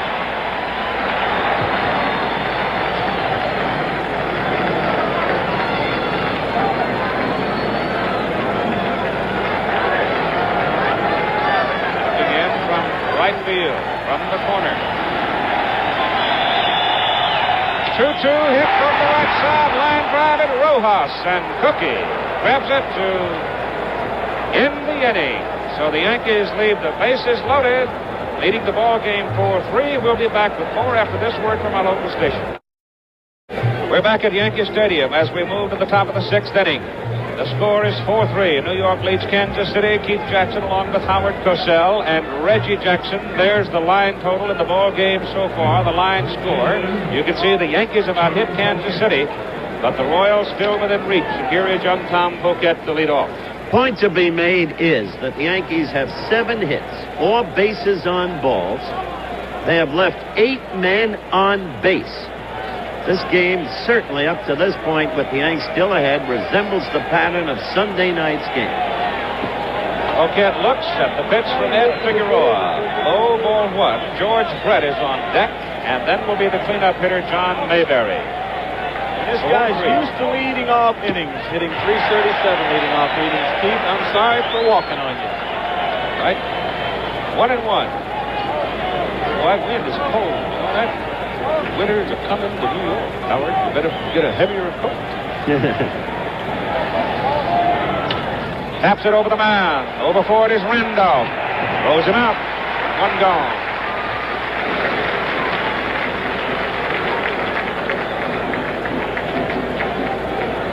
So Willie makes the defensive play, and now here's Kansas City third baseman George Brett. He has doubled and hit a fly ball to center field. He has scored 1 run. In this game tonight, the final game of the American League Championship Series. The winner here tonight goes on to play Cincinnati in the World Series in Cincinnati on Saturday. Big red machine.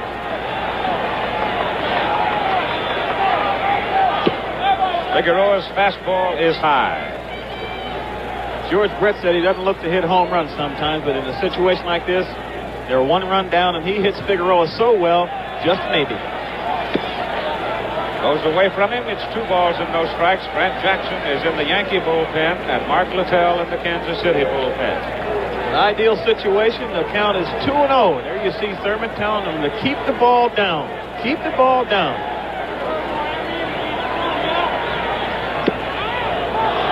Ball 3. Ed Figueroa Sunday night in the second game traveled 5 1/3 innings. And right now that's where he is, 5 1/3. Will he be swinging 3-0, Keith? Nope. You got to tell me before he throws. That's no fair. 3-1. He just wants to get on to give Mayberry a shot and hope for a pitching mistake by Figueroa, as occurred in the first inning. Get up, right center. Rivers on the move. Mickey's got it. Covers a lot of ground out there. He does. Great speed. Great speed. Ball hit well. George Brett doesn't hit too many easy balls. He hits them all on the nose. Mickey with 3 for 3 leads off next inning for the bottom half of this inning for the Yankees. Having a brilliant night, Rivers. John Mayberry, 2-run homer in the first inning. Here's the big guy. And Munson and Reggie Munson's going out to talk to Figueroa. Very simple. A reminder. There's one way to pitch Mayberry. Don't give him the inside half of the plate. Shift takes effect. Keep the ball away. Preferably, of course, low. All right, now you look at it defensively. You can see out there in the top left of your picture, that's Roy White, the left fielder. He's almost straight away and left, but there's about 4 acres between him and Mickey Rivers. And then you come over to the right fielder, who's straight away and right. The infield, the shortstop is on the second base side of second base. The third baseman, Nettles, is up at the normal shortstop position, and Figueroa is high on the first pitch to Mayberry. It's ball 1.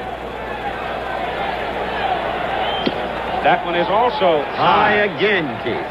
Here's a situation here. He's got to be careful with Mayberry. It's 4-3, and the right field porch is right on his left shoulder, really. Just a little blooper can get over the right field wall here. And you see Big John gritting his teeth and grinding it out.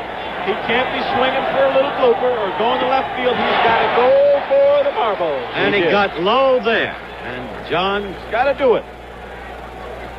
Was hoist. We have just had another balloon removed.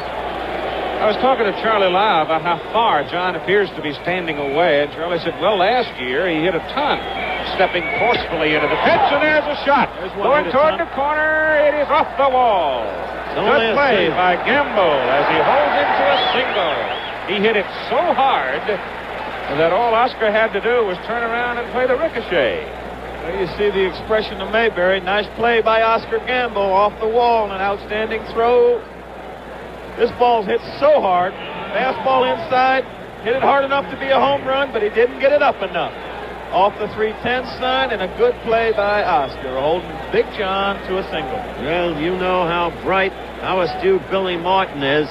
He took cognizance of that. Figueroa couldn't pitch Mayberry the way he was supposed to. Hal McRae, a little tap out in front of the plate. Figueroa up, throws, gets him. So Hal McRae, an excuse me swing, taps back to the pitcher. And so we've gone through 5 1/2, and the Yankees still lead the Royals 4-3. Well, we've got Mickey Rivers coming up. Now, Reggie, I talked about the owner, George Steinbrenner, earlier, talking with Mickey Rivers last night. Let me tell you something about Steinbrenner. He's brought a lot of color, a lot of flamboyancy. His aim isn't to tell Rivers how to play. It's to motivate the man, and I think he's succeeded. Whatever he did, he's 3 for 3 in the ball game. He scored 2 times, and he punched it out in front. No, forget it. No contest. Mickey Rivers right there did not make a good bunt. He got the ball down, right out in front of the catcher, right out in front of the pitcher, but he's so fast. A running start. One of the fastest men in baseball. Hey, don't ask how. Beware, Big Red Machine. The man can fly. That equals, incidentally, an American League championship, in fact, a championship series records for most hits in a single game. You think I made Pete Rose and Joe Morgan right now? Yeah. Get up out of their chair? I guess the record is 5, so Rivers now, with 4 in a row, is 1 away from the record. Meanwhile, he's had 8 hits in the series. 22 at-bats, and we've got a ball 1 count. And here's where all the things Reggie has talked about in terms of what Mickey Rivers does to unsettle the opposition, all those things now come into play, into focus. Roy White, the hitter for New York. White and Rivers have scored all of New York's runs.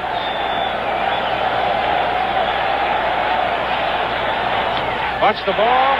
Good bunt. Mayberry on the play. Rojas covers it first. They get Roy White. Mickey Rivers is at second base on the sacrifice. Roy remains 1 for 1 on the day. Single in the first, 2 bases on balls, and now the sacrifice. 1 out. Billy Martin has had enough. He wants a run, and he wants it now. Well, he's played good baseball right there. He advanced the runner, Roy White, doing a job. And now they've got to contend with the big guy, Thurman Munson. They'll probably pitch around him or pitch to him tough. They may even go on and give him intentional pass and make Chris Chambliss drive to run in instead of Munson. Well, Galen Cisco has come to the mound to talk with Andy Hassler and Buck Martinez, and they're making their decision right now. And you can see that Andy is in full agreement with whatever the coach is saying. Mark Littell and Steve Mingori. Mingori is the left-hander. Baby daughter born to the Mingori's yesterday. Steve saw a picture of her first time today. And there's the country boy, Littell, number 17. Thurman Munson at the plate. You've got 1 out. Rivers at second.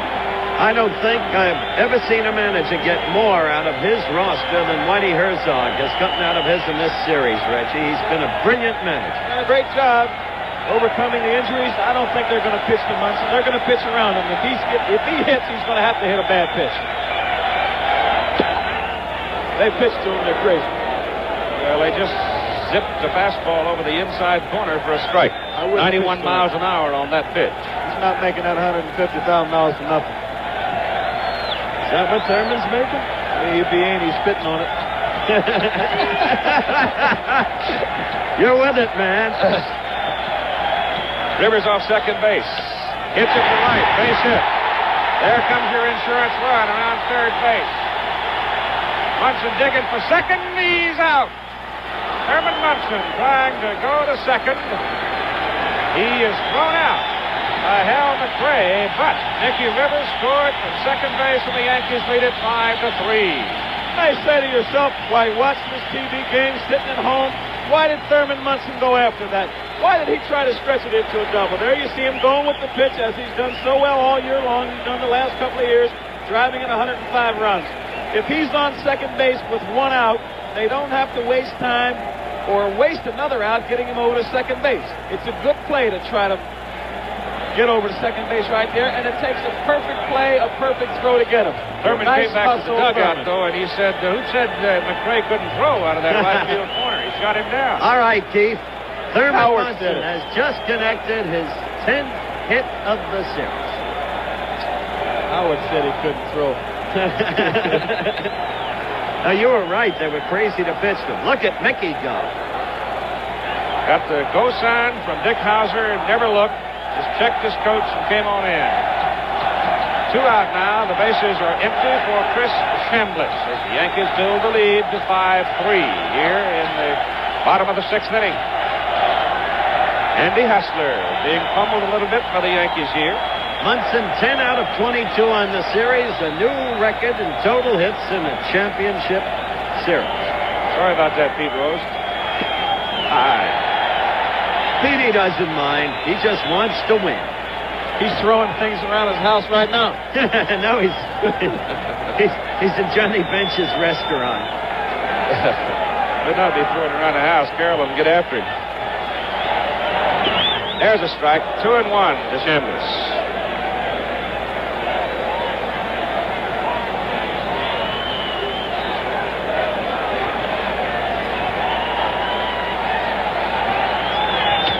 Up the middle. A little beater into center field for Chambliss. And so now the Yankees are really jumping on Hassler. And he's got 10 base hits. That's right. And he continues to chew up left-handers. That guy a pirate?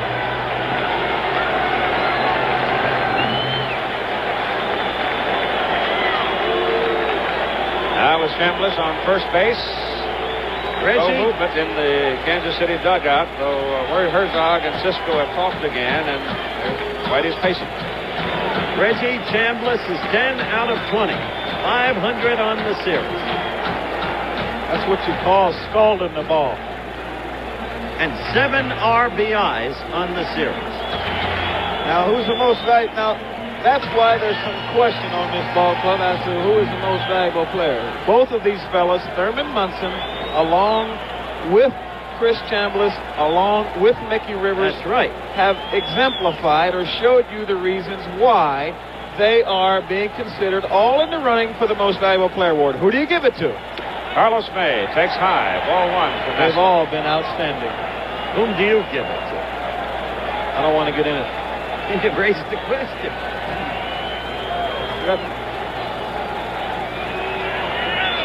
Fouled away. It's 1-1 on Carlos May. Yankees leading 5-3 in the ball game and hitting in the bottom of the 6th inning. For a little more undecidedness, Howard, let's throw in Greg Nettles with 32 home runs.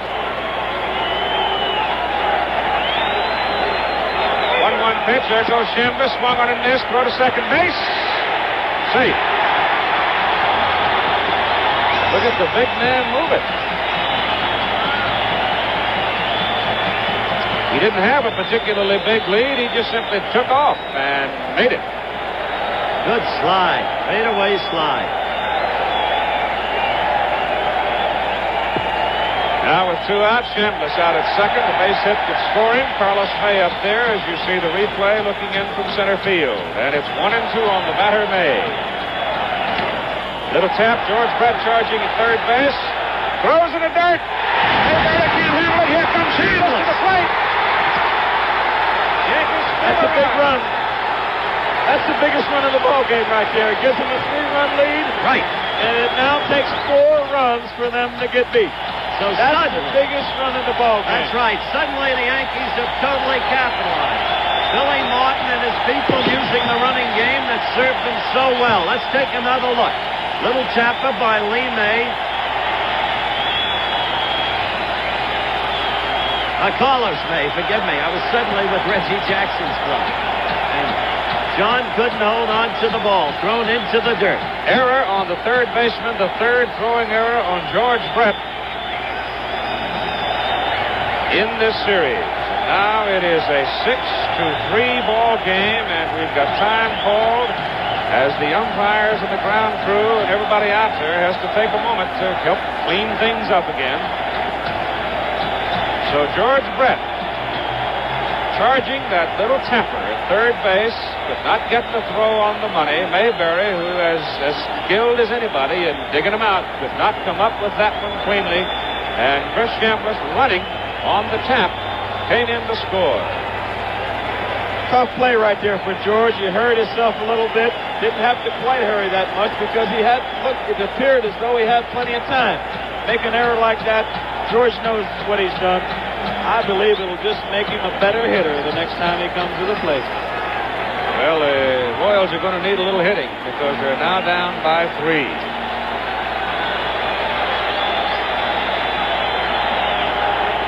Howard, you know I'm not going to talk bad about my ball players. You're making that apparent. Hassler delivers to Greg Nettles with Carlos May on first base and 2 out, and he misses ball 1.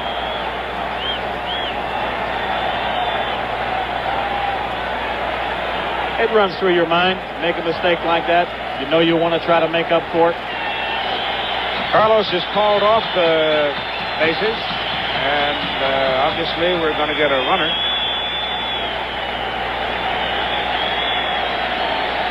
Sandy Alomar goes out to run for Carlos May. Using his entire roster tonight. Wondered where some of them were, but now he's coming through and starting to show you where they are, I guess. That probably means we'll see Lou Piniella going up as a designated hitter. Get an idea what the top of the Yankee batting order has done tonight. 16 appearances for them. They've been on base 13 times. Rivers on base 4 times. White on base 3 out of 4 times. Munson on base 3 out of 4 times. And Chambliss on base 3 out of 4 times. So the top of the order has really done something. You're going to have to be careful right now with Greg Nettles, because if Greg can unload one right now, then it'll be hallelujah. See you at the pass. Meet you in Cincinnati. Andy Hassler still out there. Thurman Munson said to me tonight, regardless of the outcome, I live in Canton, so I'm going to Cincinnati no matter what happens. Those 4 men, Keith, that you just named, by the way, have 10 hits tonight. Here goes Alomar. Throw! Got him! Inning is over, but it is a big inning for the Yankees as they score 2 and now enjoy a 3-run cushion.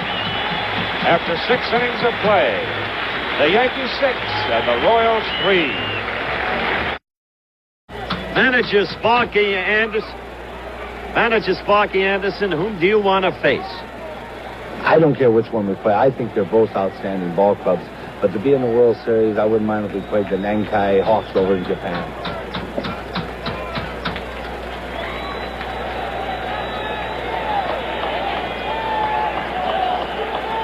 You're looking at Jamie Quirk, the designated hitter for Kansas City, to lead off the top of the 7th inning.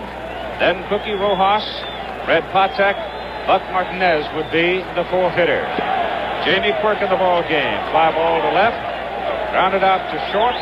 He's 0 for 2. The Yankees lead 6-3 Kansas City. Now get down to cases. They better come up with some offense against Ed Figueroa if they have any hopes at all. The Yankee bullpen is now very active with Grant Jackson and Dick Tidrow throwing. Martin won't waste a moment. The slightest sign of faltering. Out will come Figueroa. 2-1. Strike call. I think we got to give Billy Martin a little bit of credit. He certainly has gotten stuck with Figueroa. He stuck to his guns all along, and up to this point, looking pretty good. Got to give him a lot of credit. It's 3-1 as Ed's high.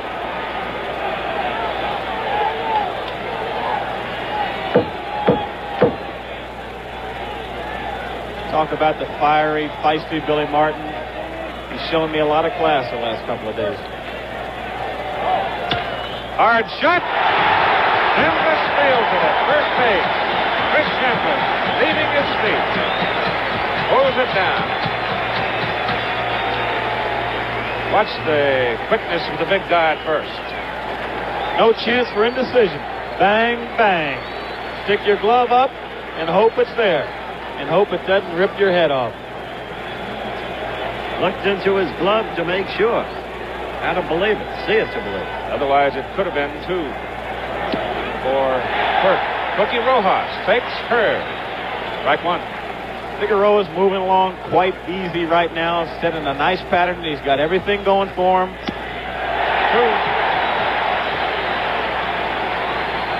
There's the Yankee bullpen. Right-hander Tidrow, left-hander Jackson. Got the momentum going. Got the crowd on his side. Just scored a couple of runs. Sailing along. Who can wreck the ship? Popped up. Back of the plate. Munson coming. Can't make the play. Slides up against the backstop. Be careful, Herman. They might need you in Cincinnati. Are you giving it to them, Keith? I said Are you might. giving it to them, I said Keith? might. Might. Always slip in that little qualifying adjective. Telegrams from Kansas City. You, though, however, would certainly hate to see a premier performer like that get injured at this juncture of the season, wouldn't you? I know the feeling. Yeah, I'm sure you do. 2 strikes now on Cookie Rojas. Low. 1-2. Settled into a nice pattern. Eddie Figueroa keeping the ball away, moving the ball around the strike zone. In when he has to, away when he has to. Just outside. Knows he can give it all he's got right now. He's gotten him to the 7th inning, and he's got relief in the bullpen. Now we've got a 2-2 count on Cookie. He is really something special, this fella. 37 years of age, 15 years in the big leagues. Hits the ball on the ground to the shortstop, Stanley. Fred has it. Throws him out. 2 down, and Saturday afternoon at 3:30 over most of these ABC stations, NCAA college football. It'll be Alabama and Tennessee from Knoxville at 3:30 p.m., and that is one of the wars during the football season down south. You talk about giving a manager credit, and about Billy Martin, Reggie. He's the kind of guy, as I've said, who'll take the blows and do it his way. 2 down now, and Freddie Patek hits it foul off the right side. He met with his coaches. He knew everybody was saying, big ballpark, look at the competitive record in championship games. Pitch Ken Holtzman, and this game is far from over.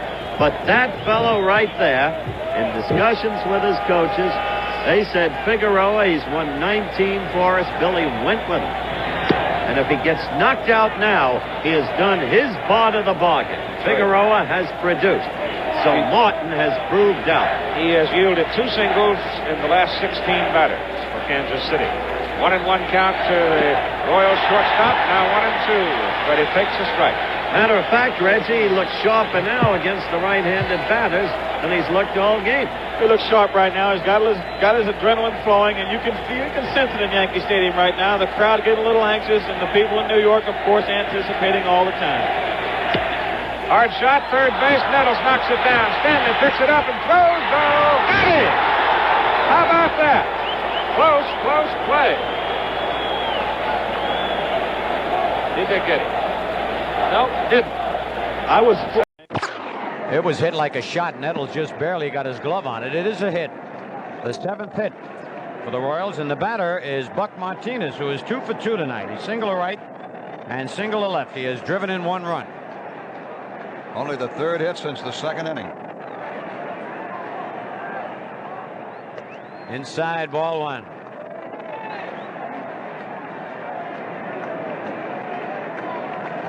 We're in the top of the 7th. 2 men out.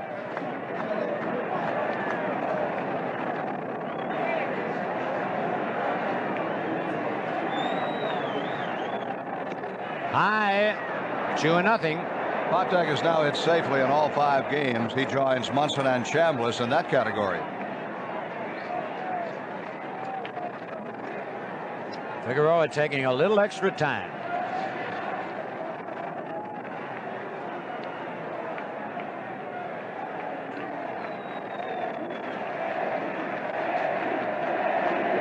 On deck, quick shot of Al Collins. Boy, just listen to this crowd. It's just tremendous.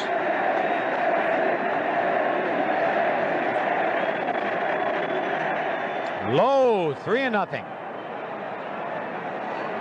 Billy Martin starts to get up and stir around in the dugout.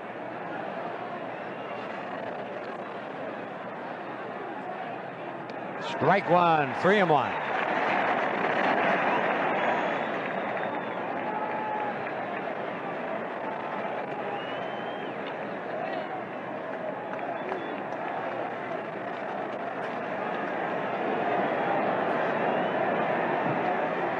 Strike two. Figueroa threw 3 bad ones, 2 right down the middle, full count. Look at that sea of humanity.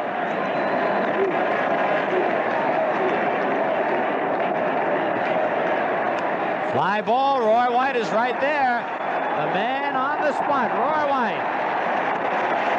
No runs to hit, no errors, a man left at the end of 6.5. Yankees 6, Royals 3. We pause for station identification.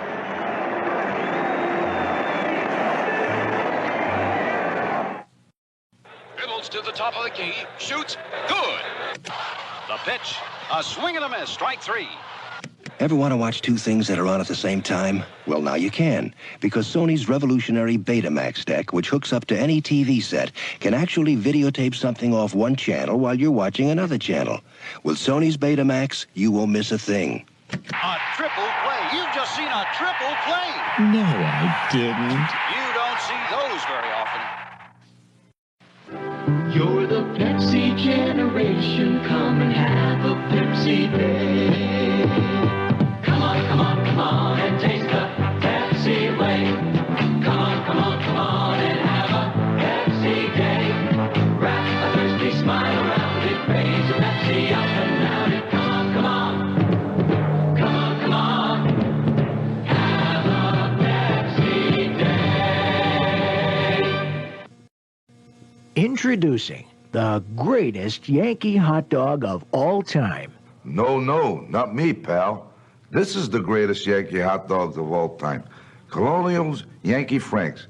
Now you can enjoy the very same beef Franks sold at Yankee Stadium on your own home plate. Yankee Franks. The beef Franks you can buy at your supermarket with the taste that takes you out to the ball game. Hey, welcome back, Yogi.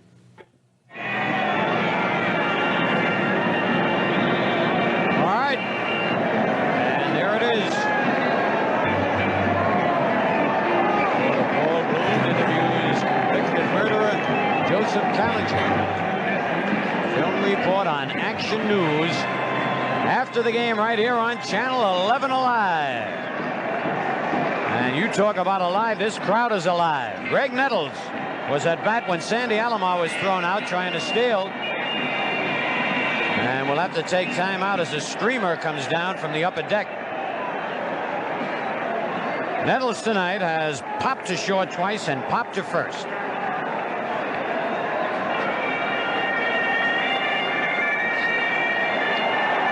Andy Hassler. Inside, ball one to Nettles.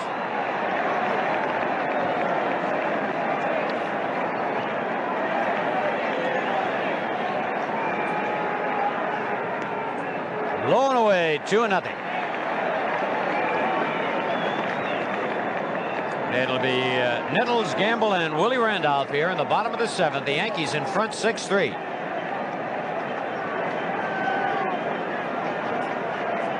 Hassler steps back, wants another look at the signs.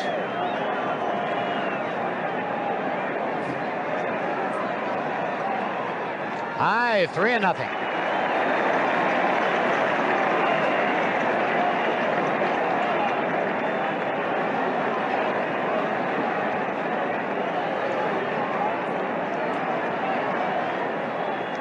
Ball 4 and gets away from the catcher. Nettles digging hard, but I don't believe he'll make it. Trying to draw a throw, but Greg stops there. It's a walk. That's the third walk given up by Hassler. And now Dick Hauser is going to come in and talk with Gamble. Everything is so important now. They don't want to take a chance on the batter missing a sign. So Hauser will come in and tell him what he wants them to do. That is always the best way. And here's Dick flashing the signs.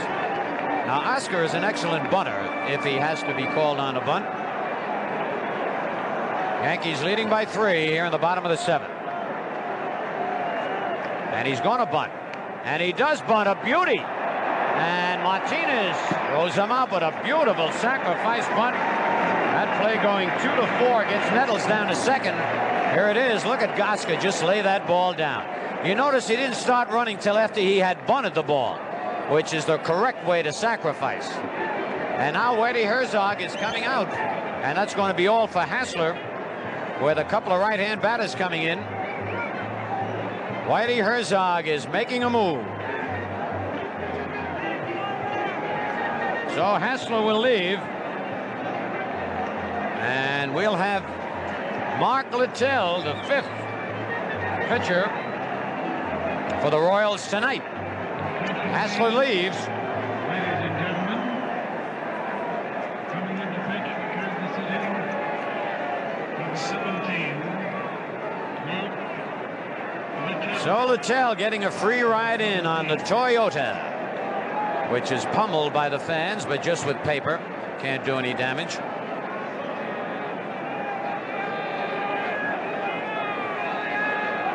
So Littell comes in.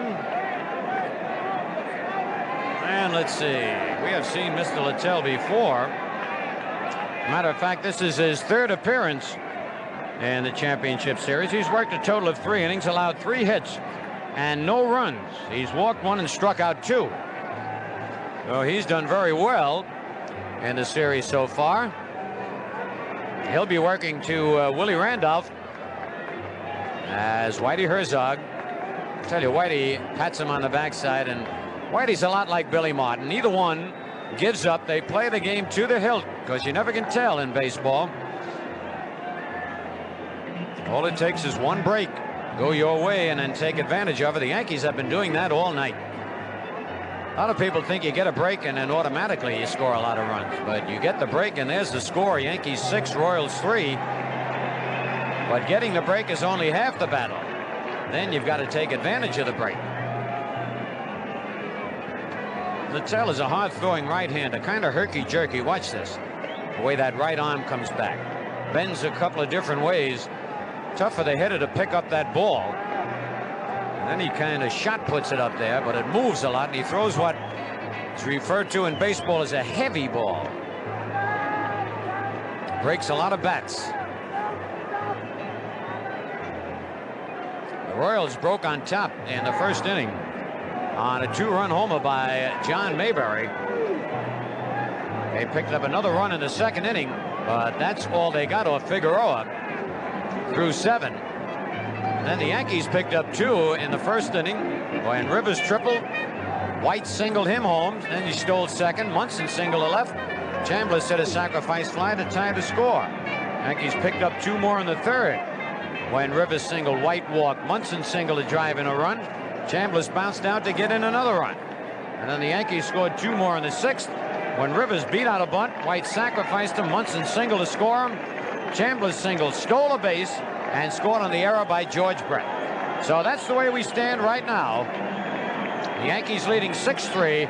1 out in the bottom of the 7th. Willie Randolph has flied to right, lined to first, and walked. Willie Randolph got a good shot at Rookie of the Year along with Mark the Bird Fidrich.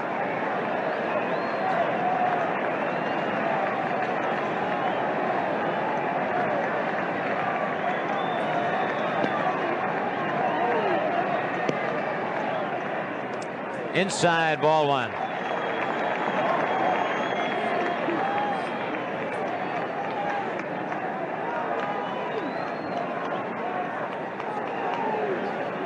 They've got Mingori loosening up out in the bullpen. A left-hander just in case, the Royals.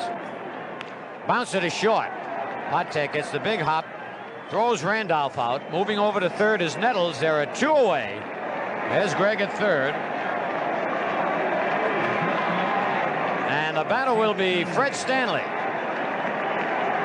Stanley has bounced to third, walked, and lined to second. And the whole Royal infield is going to be alert for a possible 2-out bunt attempt here.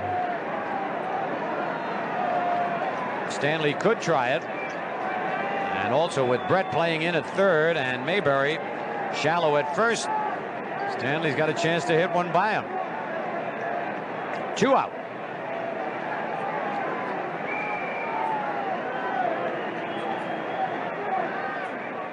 Low, ball one.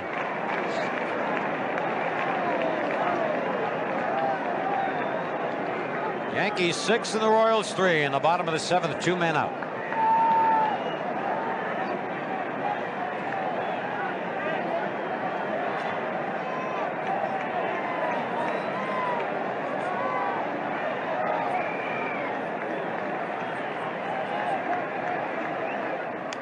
Check swing, fly ball, a shallow right coming on. McRae makes the running catch. Stanley tried to check his swing, couldn't quite do it. And it carried to McRae. No runs, no hits, no errors, a man left. At the end of 7, the Yankees 6 and the Royals 3. I want to check the balance of my checking account, so I go to the bank, I wait for the teller, and then I wait again while the teller looks from my file. That's the hard way. Then I switch to Citibank. Got the Citi card. Now I walk into any branch, stick my card in the Citi Card Center, and bingo, I get my balance the easy way. And by keeping $500 in a savings or checking account, Citibank checking's free. There's a hard way and an easy way. Citibank is the easy way. The Toyota Clearathon is on. Right now, you can get a better bargain because your Toyota dealer has to clear out the 76 Corollas and Coronas, clear away the rugged pickups and prize-winning Celicas, clear the lot to make room for the 77s. It means low 76 prices for you. It means extra shopping hours, open till 9 every night this week. There's lots to choose from, but they've all got to go. See your participating dealer this week. Toyota, the better bargain now.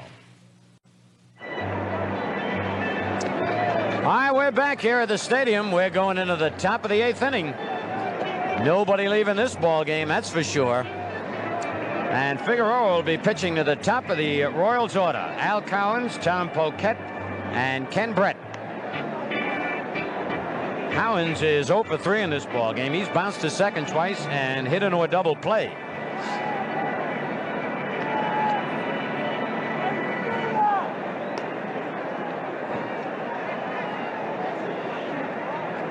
Three crowds over 56,000 for the 3 games here at Yankee Stadium. Tonight, the largest one of all, 56,821. All right, Cowens ready to step in.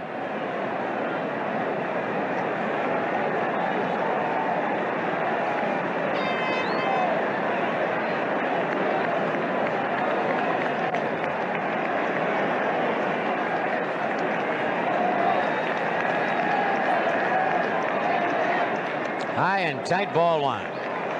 Remember, the A's have played almost the whole series without their ace center fielder, Amos Otis. He was injured in the very first inning out in Kansas City in the first game. Turned his ankle on first base. Foul back, 1-1.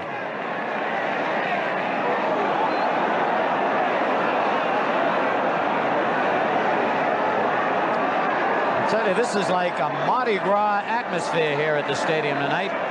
Balloons all over the place, streamers, confetti. Saw the ball boy break a balloon there right in back of home plate. Line base hit to left field. Over there is Roy White, and Cowens is on with a leadoff single, and here comes Billy Martin. Let's see what Billy has in mind. He's got Tidrow loosening up out there along with Grant Jackson, and he wants the left-hander. And Billy Martin figures that Figueroa has gone far enough, and Grant Jackson is getting the call. The little left-hander who has been superb for the Yankees. Listen to the hand for Figueroa.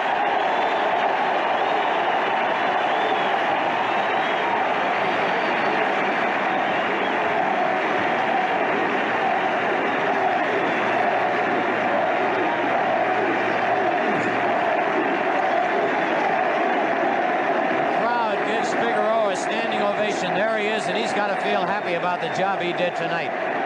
He worked 7 innings plus 1 hitter here in the 8th, putting the jacket on alongside Elston Howard. Figueroa did not walk a man. That's one of the things that kept him in the ball game all night. He struck out 3 and has allowed 3 runs. Collins on first is his responsibility. So Figueroa cannot be the losing pitcher. Could be the winning pitcher if Jackson can shut the door on the Royals.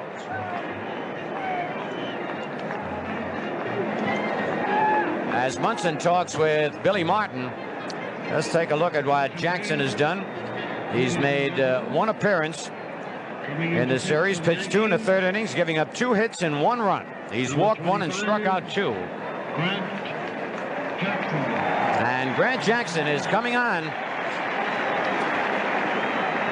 A lot of the sports writers had an inkling that Jackson might start one of the playoff games, either yesterday or tonight.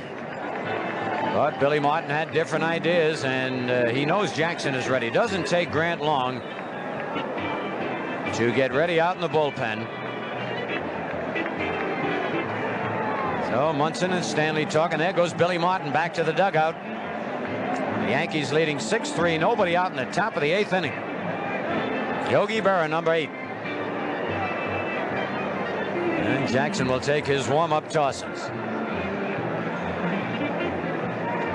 I tell you, the Royals have not rolled over to play dead. They got the meat of their batting order coming up. And we're going to have a pinch hitter. Let's see. Jim Wolford will bat for Tom Poquette. Wolford is a right-hand batter. As Grant Jackson, there's Wolford. He will bat for Poquette. Wolford batting 111. He's 1 for 9. He has walked 3 times in the series, though struck out once, and has scored 2 runs. So Wolford would be the batter with nobody out here in the top of the 8th, and Al Collins at first base. Wolford, in all probability, will stay in and play the outfield when the Royals go back out on defense. He's got good speed. All right, Grant Jackson ready as Chambliss holds Collins on. Strike 1. Good fastball tailing away from the right-hand batter. See, Jackson comes set just under the chin. A little high, and it's 1-1.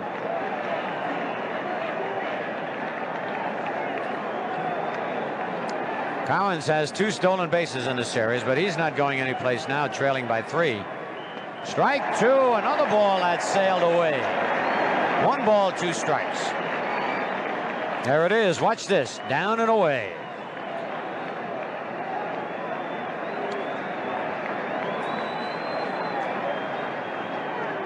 Just got a piece of it off the end of the bat. And there's the half moon out there beyond the flagpole. Looks like it's sitting right on the flagpole.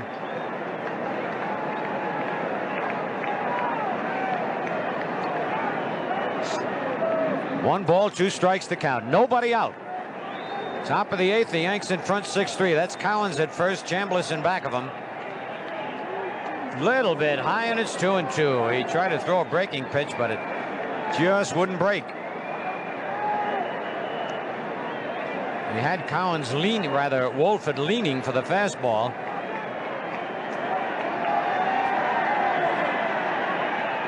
Little low, and it's 3-2. And you saw Jackson snap at that ball. On deck is George Brett.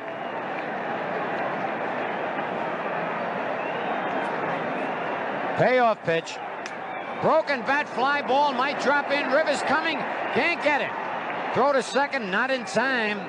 Now there is a break in the ball game. He broke his bat, and the ball did not carry to Mickey Rivers. A little looping single. There it is. Rivers makes believe he's going to catch it on the fly, trying to get Cowens to go back, but Cowens didn't fall for it. So Wolford at first, Cowens at second, nobody out, and George Brett the batter. Brett has double a right and scored, fly to center and line to center. Waiting for Oscar Gamble to get something off the field.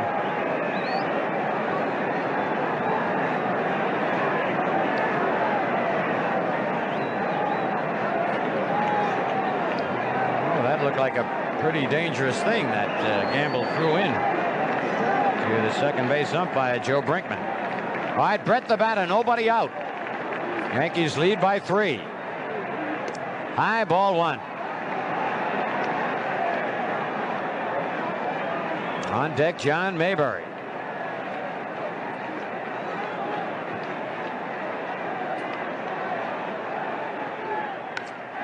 Deep to right field. If it stays fair, we got a tie ball game. And the ball game is tied up at 6-6.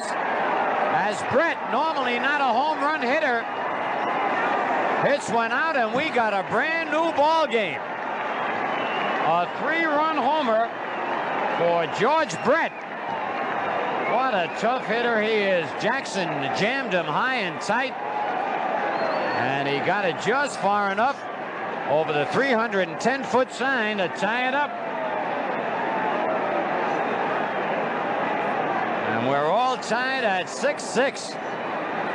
There it goes, high in the air, just like Mayberry's homer, and about 2 rows deep. And now Mayberry over his head, ball 1. Mayberry has hit a 2-run homer, bounced to second and single to right.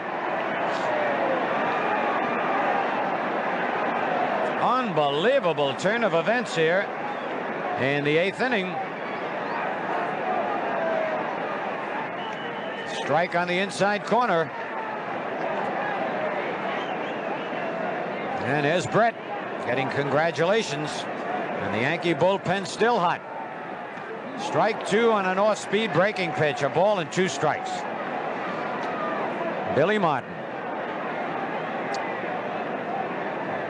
I tell you try to make the right moves, and sometimes they backfire. A foul, that'll be out of play, back on the screen. 1 ball, 2 strikes.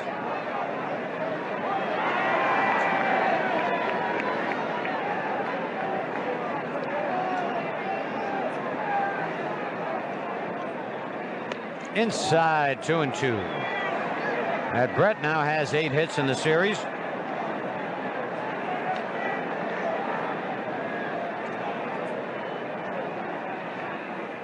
Foul back off the screen. I tell you, Jackson got away with a pitch there, an off-speed pitch up to Mayberry.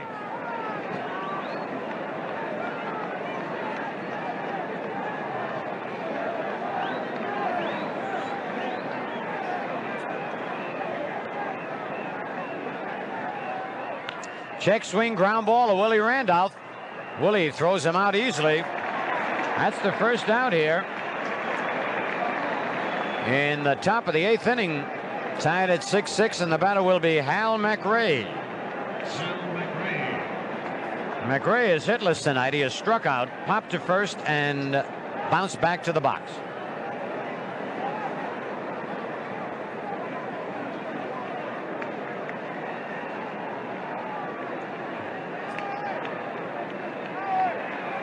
Ball 1.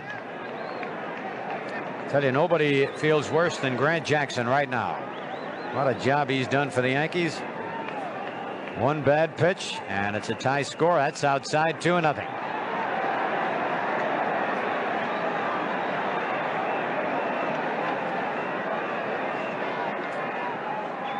Ball 3, 3-0.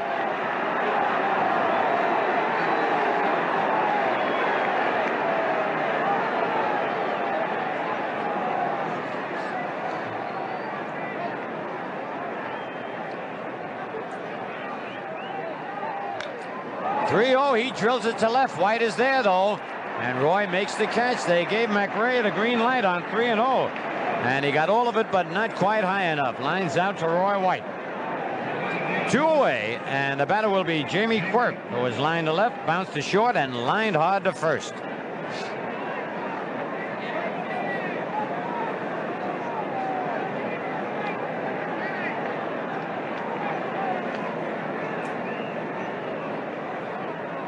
Strike one.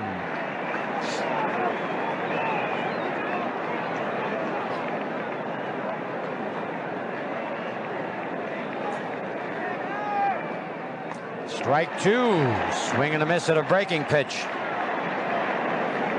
See what the Yankees have. The top of the order coming up. Rivers, White, and Munson next inning. We're all tied at 6-6.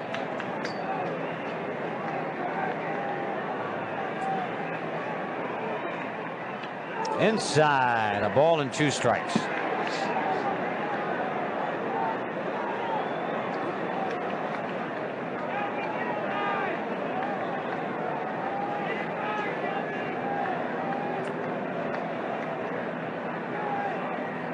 Struck him out. Well, Jackson came back strong, but the Royals pick up 3 runs on 3 hits. Nobody left, and at the end of 7.5, the Royals 6 and the Yankees 6.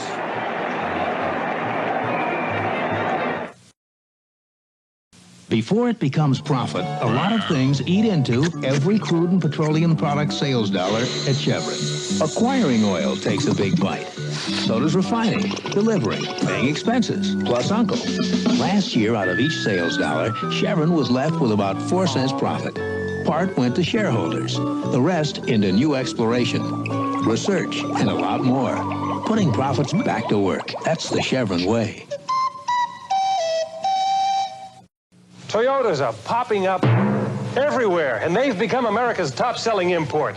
People appreciate a bargain, and now 76 Toyotas are even a better bargain. They're still at low 76 prices. That's why they're popping off our lots. Go ahead, look around. If you can find a better bargain, buy it. Meanwhile, we'll be waiting with a full selection of quality Toyota cars. But you better hurry. Ask for it, you got it, Toyota.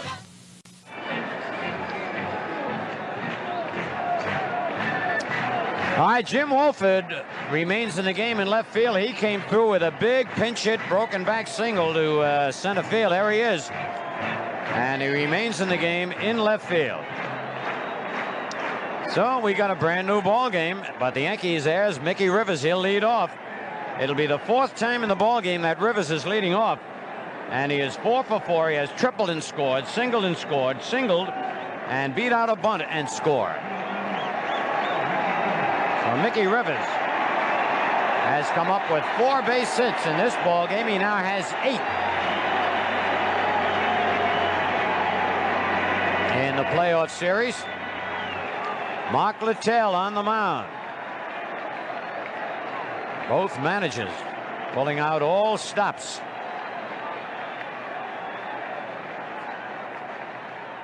Outside, ball 1. Tell you that Brett is way in at third base on the grass. Mickey Rivers, there's Brett. Mickey gets an outside pitch. He can slap one right by him.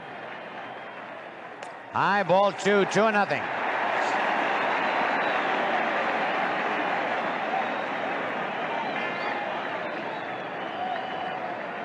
Billy Martin.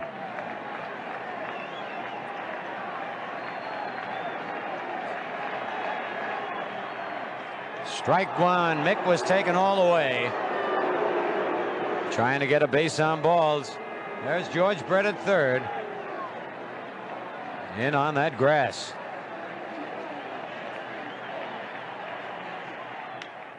Fly ball, didn't get that one. Hal McRae calling for it.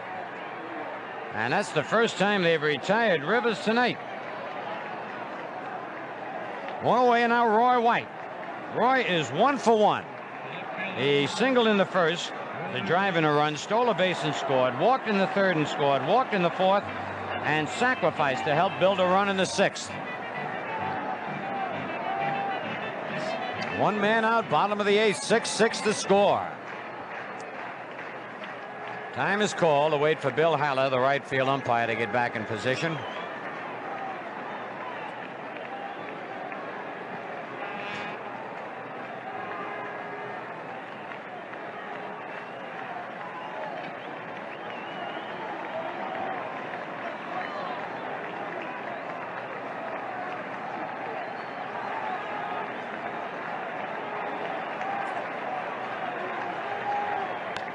Ground ball. Oh, what a play by Mayberry. I'd said it for a big man. He has got soft hands. That's a big play in the ball game. He took a double away. Watch this. A short hopper. Look at him come up with it. Brings it right to his body and beats White to the bag. 2 out. And there's the big guy. Thurman Munson, who is 3 for 4 with 2 runs batted in. He has singled 3 times and fly to left. 2 out in the bottom of the 8th, nobody on.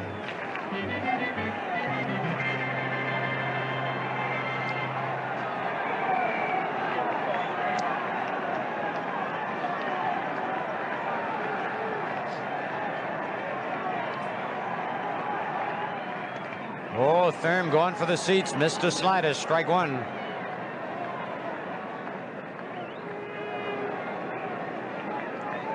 And they want to take a look at that ball. And Art France is going to throw it out of play.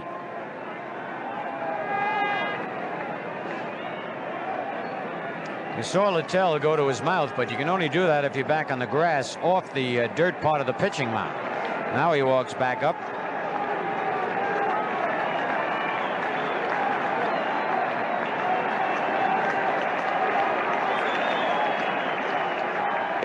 Strike 2 on a good high fastball. Littell is just rearing back and firing that ball.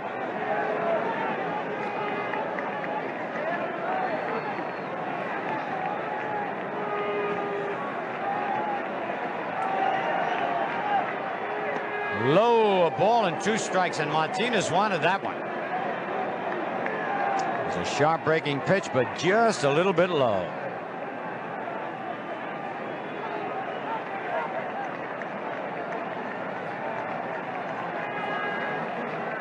One ball, 2 strikes, 2 out.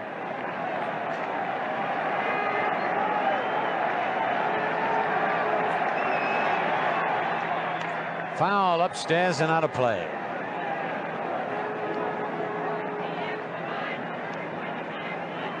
Littell doesn't like that ball.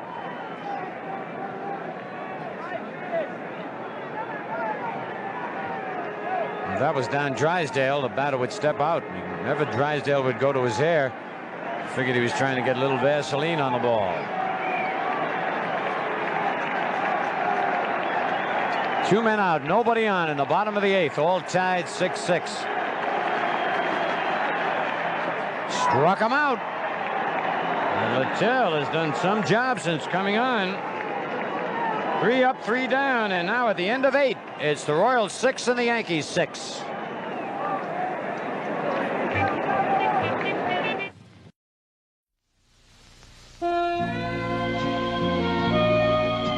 I started drinking light beer from Miller a couple of years ago. I started drinking it because I heard it was less filling. But you know something? I kept on drinking because it tastes so great. Now, I don't care what you guys like about it, as long as you like it. Hello, Mickey. Got a light? Sure, doll. What's a nice girl like you doing in a commercial like this? Light beer from Miller. Everything you always wanted in a beer, and less.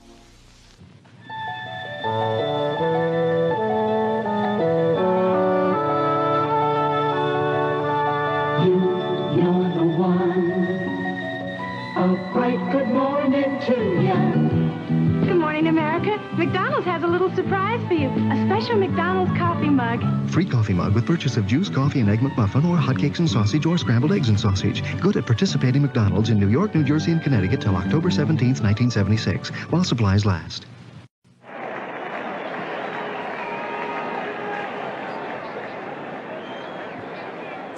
Well, we got another pitcher for the Yankees. Dick Tidrow has come on to relieve Grant Jackson.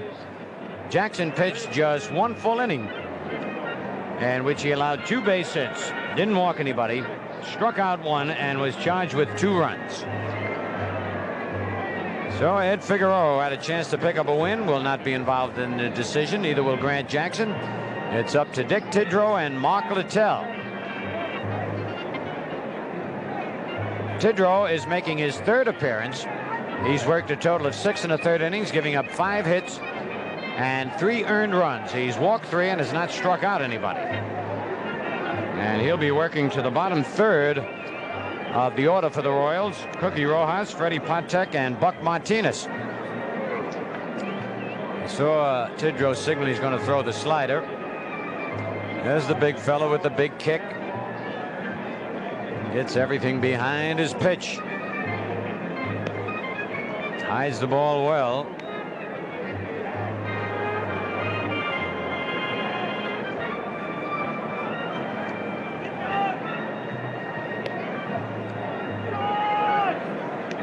So we go into the 9th inning. These clubs have battled all year, and in the playoffs, Yankees with a 3-run lead. It looked secure enough. 2 big homers by the Royals in this game. A 2-run shot by Mayberry in the first, and a 3-run homer by Brett in the 8th. Rojas is 1 for 3, has singled, stolen a base, and scored a run. The other 2 times he's flying to left and bounced to short.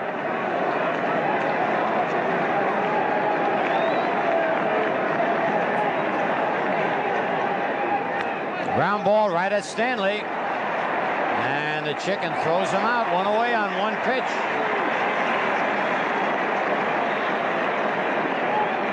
He hit the ball hard, but right at Stanley. Watch Stanley move. 1 step. Got it before it hits the ground the second time. Takes his time and a little high, but throws him out. And now Freddie Patek. He is struck out, popped to first, and had an infield hit. Got to keep him off the bases. He stole 51 during the season. Low ball 1.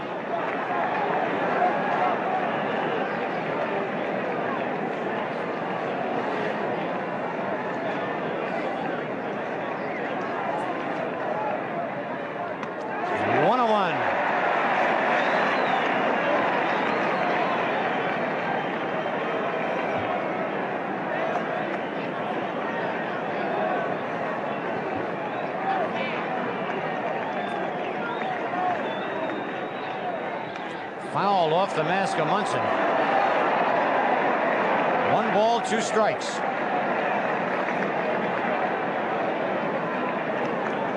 Thurman, watch this foul tip right off the mask. Boom.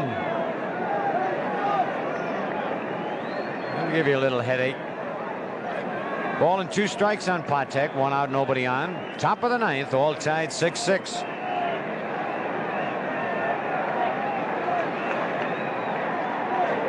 Each team with 10 base hits. Each team has made an error. He jammed him right off the hands, and I think he split the bat on that one, because it missed the camera. Patek will have to get a new bat. Billy Martin. And Patek going back for a new piece of lumber.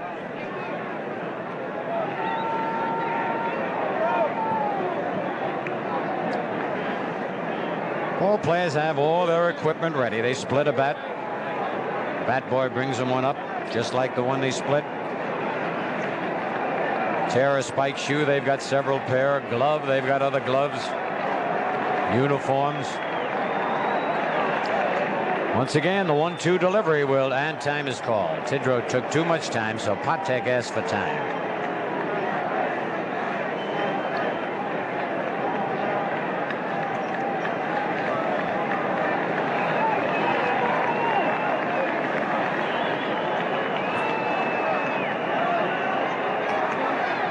Foul again, and that got Munson. I don't know whether it hit the mask.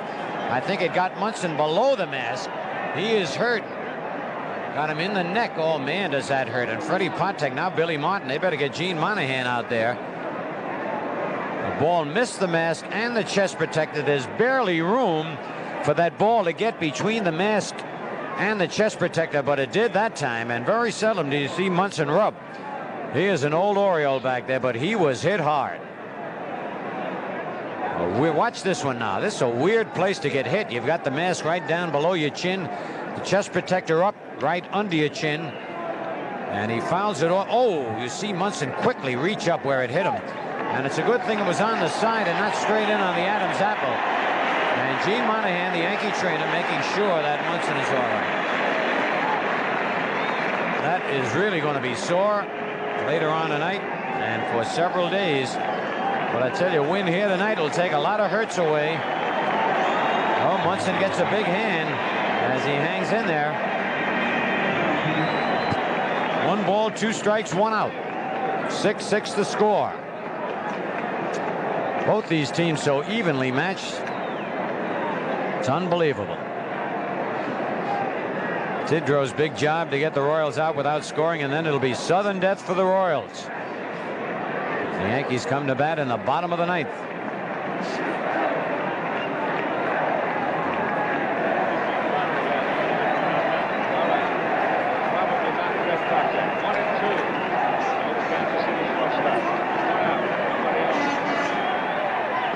Low and away, 2-2. Game now 3 hours and 1 minute along.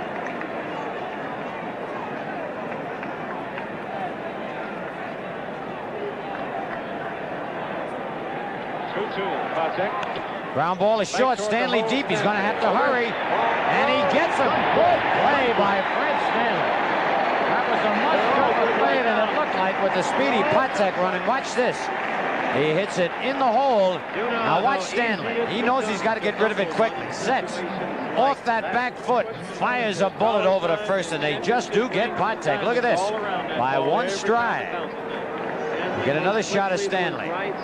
Breaking quickly in front of the ball. Perfect way to field a ground ball. Comes up throwing. And that is a big out to keep Patek off the bases. 2 out. Buck Martinez, who is 2 for 3. Base hit for Martinez. Boy, he is hit hard. A single to left center. Rivers up. And Martinez gets the 11th hit for the Royals in the ball game. He has come on strong in the last 2 ball games. Has come up with a total of 5 hits. There it is, 11 hits for the Royals, 10 for the Yankees. The runs are even, so are the errors. And Al Cowens will be the batter. He is 1 for 4. He singled his last time up and scored. 2 men are out in the top of the 9th inning.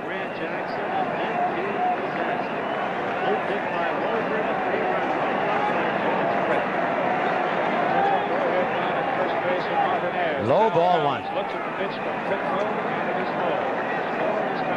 Martinez, usually not a threat to steal, but the way Whitey Herzog's playing this game, you never know. Billy Martin let Chambliss steal twice in this series. He had 2 stolen bases. Low, 2-0. And you can hear the crowd getting a little fidgety.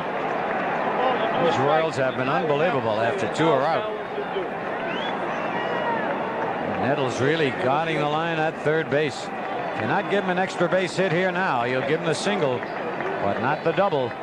There's Nettles right against the line at third and deep. And Tidrow steps off the mound.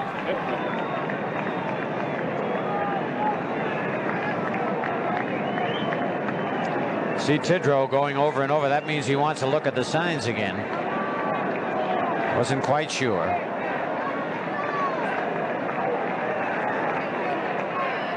Low ball 3, 3-0.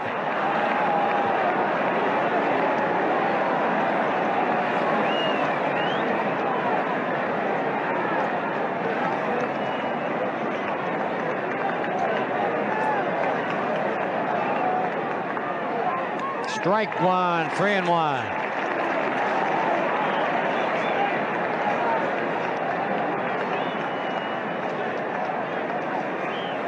Action in the Yankee bullpen.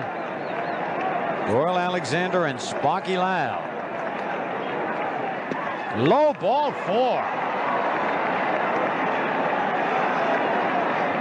And you know that is the first Royal to walk tonight. Billy Martin's coming out. That is the first walk given up by Yankee pitchers tonight. Figueroa didn't walk anybody, neither did Jackson. And Martin wants to talk with Tidrow. Stanley comes over. Munson comes out.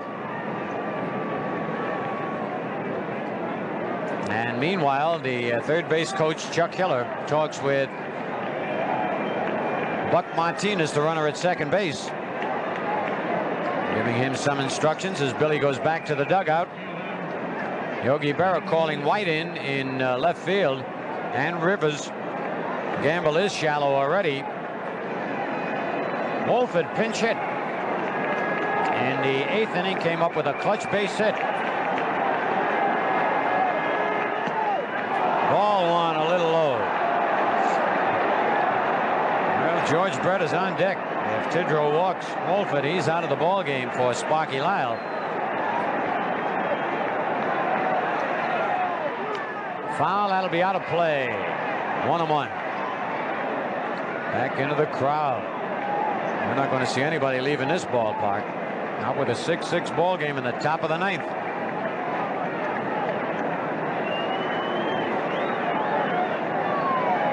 Dick Tidrow, I tell you, the pressure is unbelievable. I guess more so on the pitcher than anybody else in a situation like this. Just inside, 2 balls and a strike.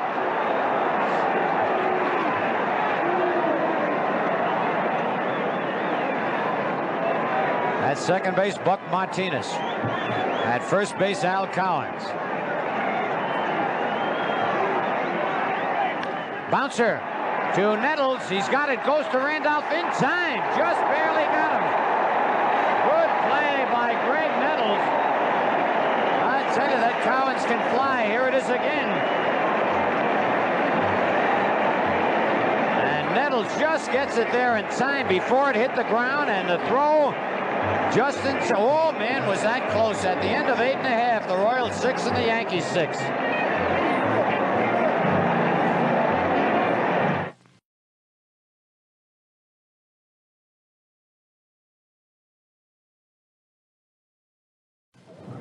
In the Caribbean, where we blend Dutch Master cigars, our master blender, Augusto Santiago, meets the tobacco person.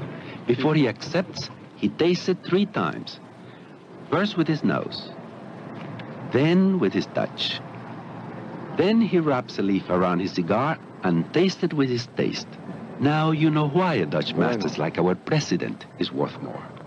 There really are masters at Dutch Masters.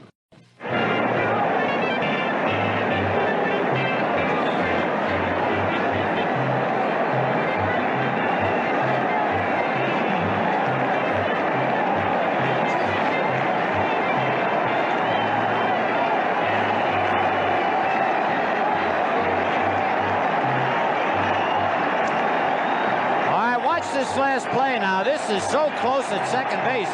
Wolford hits a Baltimore chop.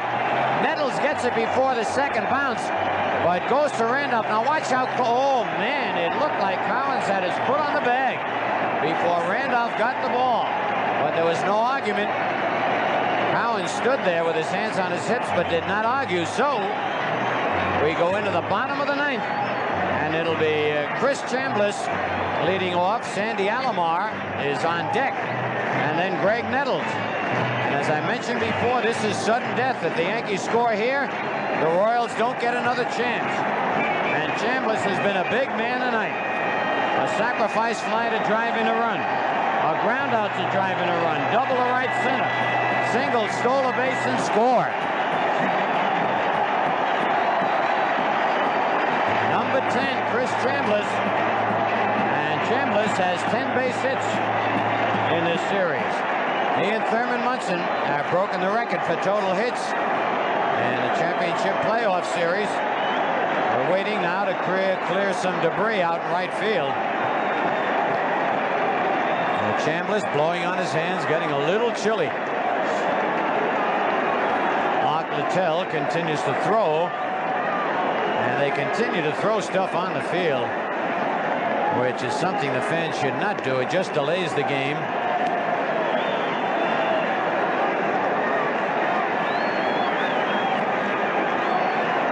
Chambliss waiting. I tell you, whatever they're throwing out on the field are quite heavy objects. It could be Dennis McRae throwing something over the fence to the ground crew.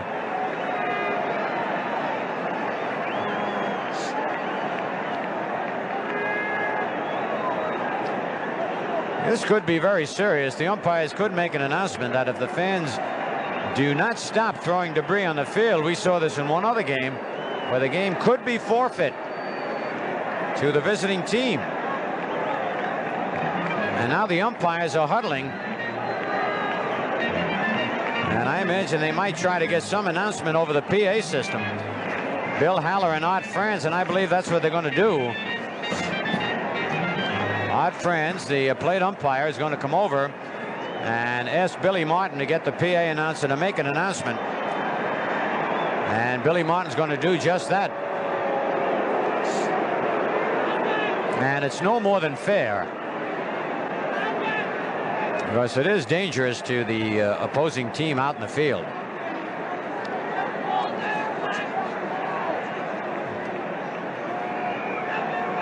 All right, they have just made the call. Your attention, please. McRae. Ladies and gentlemen, we ask for your cooperation now. Please do not litter the field. Please do not throw bottles on the field. Throwing objects will endanger both the players and the spectators, and the Yankees request good sportsmanship on the part of all. Thank you. Good announcement by Bob Shepard, who does such a great job for the Yankees over all the years. And just as we told you, it is dangerous.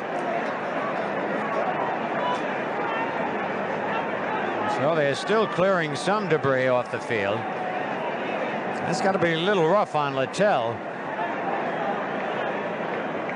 He continues to throw to stay warm, but meantime it's making him do a little extra thinking out there.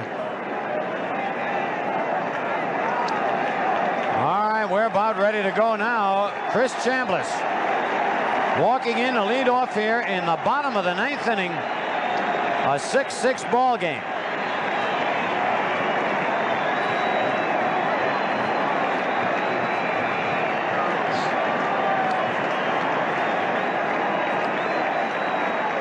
Chris Chambliss is 2 for 3 on the night, 2 runs batted in.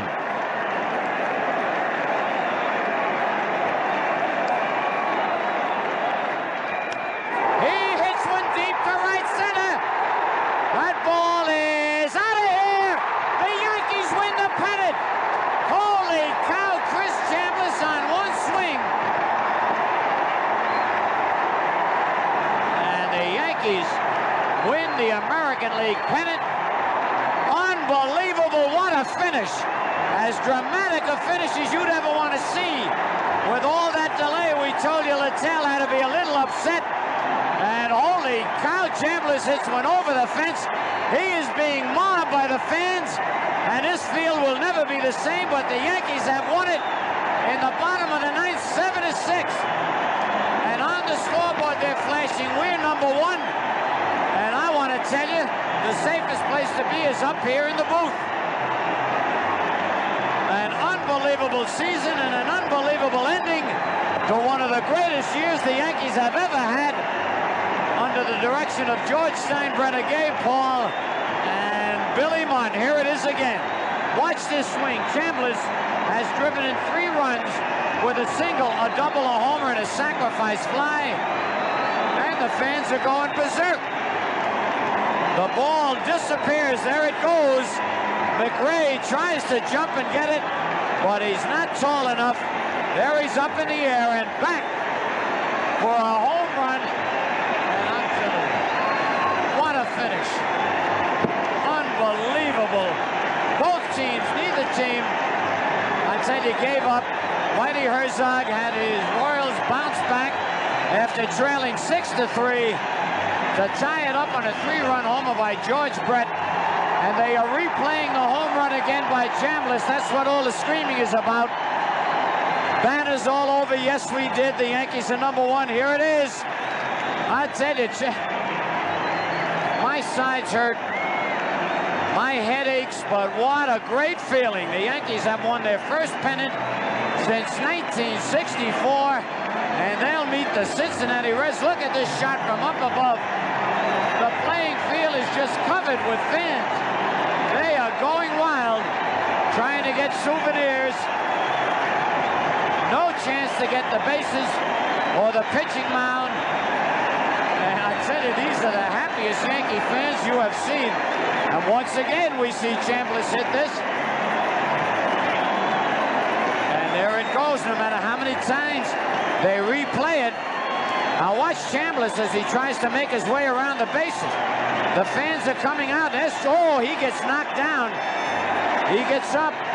They're trying to get his hat and his uniform. He's got to touch home plate for that run to score. Look at him fight his way through the crowd.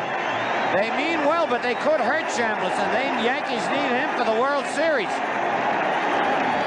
Look at him jump up in the air, the man that has done so much else than Howard shakes hands. Look at him go. I have never seen Chambliss show this much emotion since he's been with the Yankees. Oh, I could watch this over and over. You talk about replays. There it goes. And it is gone. He did touch home plate. Chris Chambliss had to fight his way through the fans to touch home plate. And look at that crowd down there. You talk about New Year's Eve. Chris Chambliss, there he is being led back through the crowd. Chambliss going right down in the dugout. There it was. He had to go back and make sure he touched home plate. I tell you, what a finish to as exciting a ball game as you'll ever want to see. The Yankees, the American League champions. And how great that looks to see it again.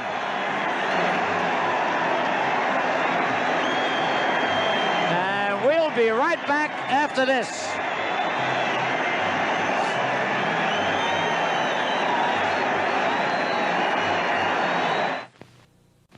You know, we've had a few disagreements over the years, but there's one thing we do agree on, and that's light beer from Miller. Light is 1/3 less calories than their regular beer. But the best part is that it tastes so great. The best part is it's less filling. Nah, it tastes great. Less filling. Tastes great. Less filling. Less filling. You know even less about beer than basketball. That's it, Heinsohn. You're out of the bar. Light beer from Miller. Everything you always wanted in a beer, and less. I've had it with some of these banks that talk about free checking. You know what you get? You write your checks free, and that's about it. I got free checking at Citibank. I keep $500 in my checking or in my savings account earning interest.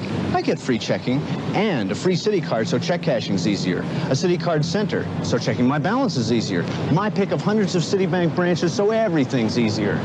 That's free checking the Citibank way. There's a hard way and an easy way. Citibank is the easy way.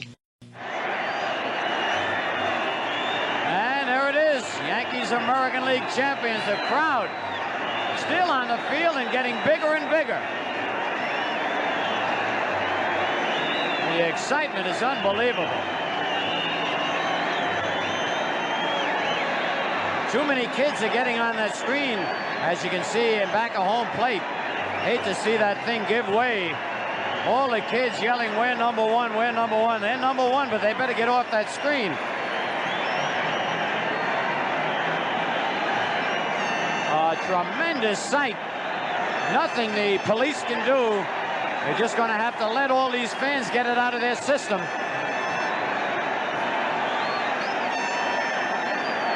Look at there.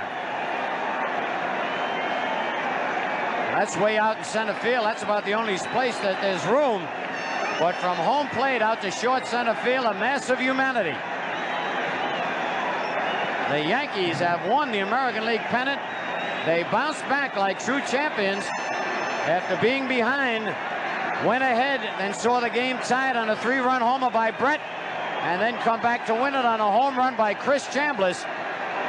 And I tell you, that Chambliss got to be the most valuable player in this playoff series. He had more hits than anybody, drove in more runs than anybody, and got the hits when they counted. Thurman Runson and Greg Nettles right behind, but Chambliss is definitely the man of the hour.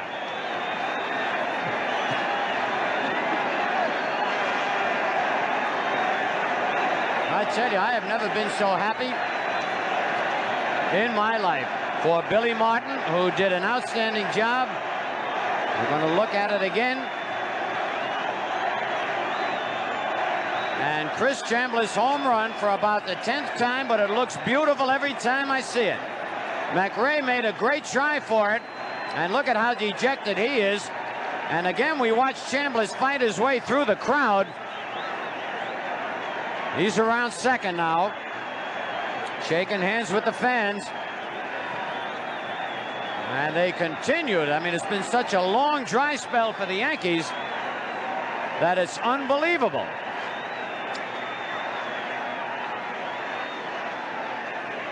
And now we're going to get down to Frank Messer in the winning clubhouse. All right, all right. Pour that shit on me. All right, Bedlam in the Yankee clubhouse, the champagne, the Miller beer being sprayed all around. Greg Nettles, such a big part of the Yankee season. How's it feel, baby? Oh, man, I've never had a feeling like this, Frank. This is something we've always been waiting for, and gee, what a way to do it. Was Chris great or what? Was he great or not? Could you imagine an ending like that to a ball game? Oh, man, you always imagine those things, but you just never think you'll ever be a part of it, and this is just something. I cannot believe it. All right, in. Hey, Elston Howard, get in here. I'll tell you. Billy Martin, come over here. Billy, get in. Greg, nice going. Billy. Hey, Billy. Hey, the manager of the Yankees brought him back to the top after 12 years, Billy. It's got to be a great feeling. Boy, it is. I like it. I like it. I like it. Hey, let's save some for drinking purposes. Hey, Billy. Could you imagine an ending like that? I'm right here. I can't see the bubbly in my eyes. Frank, I'll tell you. Oh, Skipper doesn't that feel good? Oh, yeah. Billy, come on.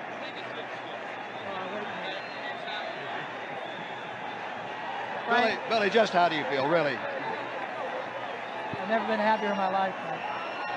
Never been happier. I'm so happy for these guys. They played so hard. I'm so proud of them.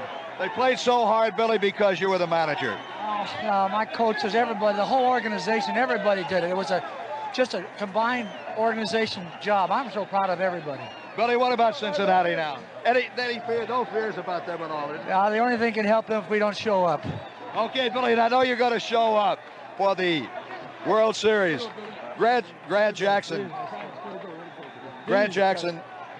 A bit of tough luck for you tonight, but gee whiz, Chambliss came back and did it all. I'm glad he did. I gave it the home run, but I'm glad the team won because I had almost messed up out there. Coming all this way and going to give up a home run to George Brett and lose the game. I'm just glad Chris hit it out of city side, watching on television. I was praying that it would hit him out of here. And first pitch, as soon as the ball left the bat, and I heard Reggie or somebody say it's gone, that's when I took off. Your prayer was answered. Grant, don't worry about tonight because if it wasn't for you, we might not be here at all. Thank you very much. We ain't finished yet either. Okay, Grant Jackson.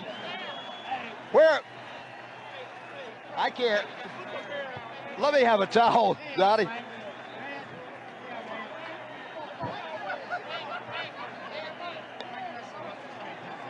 Mayor Beam, come in here with me.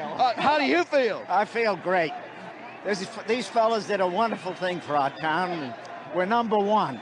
Mayor Beam, in a time that the town certainly needs a boost, I think this could be the greatest boost you could get. The Yankees winning a pennant. You bet. Coming after what happened since July 4th, this is great.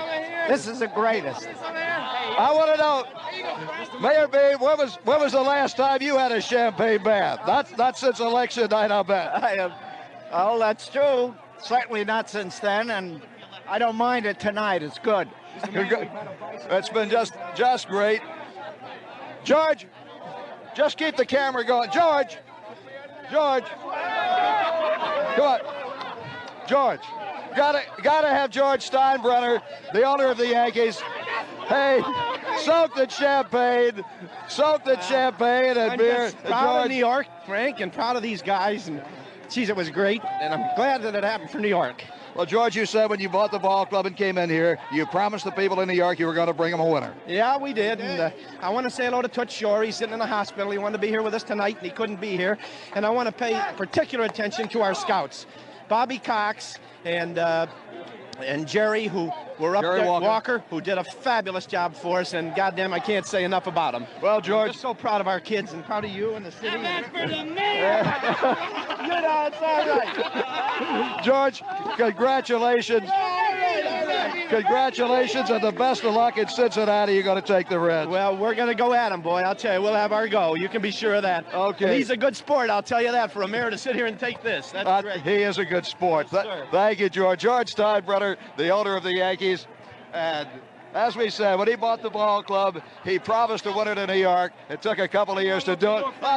Come in. Ellie Howard, it's got to be a big thrill for you after all the championship clubs you were with. Yeah, Frank, it is. I think I enjoyed this one as much as anyone because all the others I was a player, but now I'm a coach and we got a young ball club, and it's really a happy feeling. And now I'm looking forward to going to Cincinnati, and we play good baseball. It should be a good World Series, and I wouldn't want to make a prediction, but we're going to go be out there giving 100% and hope we win it. Elston Howard, I was down here in the clubhouse when Chris hit the home run. You were coaching down there at first base. Did you know it was gone? Oh, I knew it was going right away. I went halfway up the line to meet him. It was really a thrill to see that ball go out the ballpark, Frank.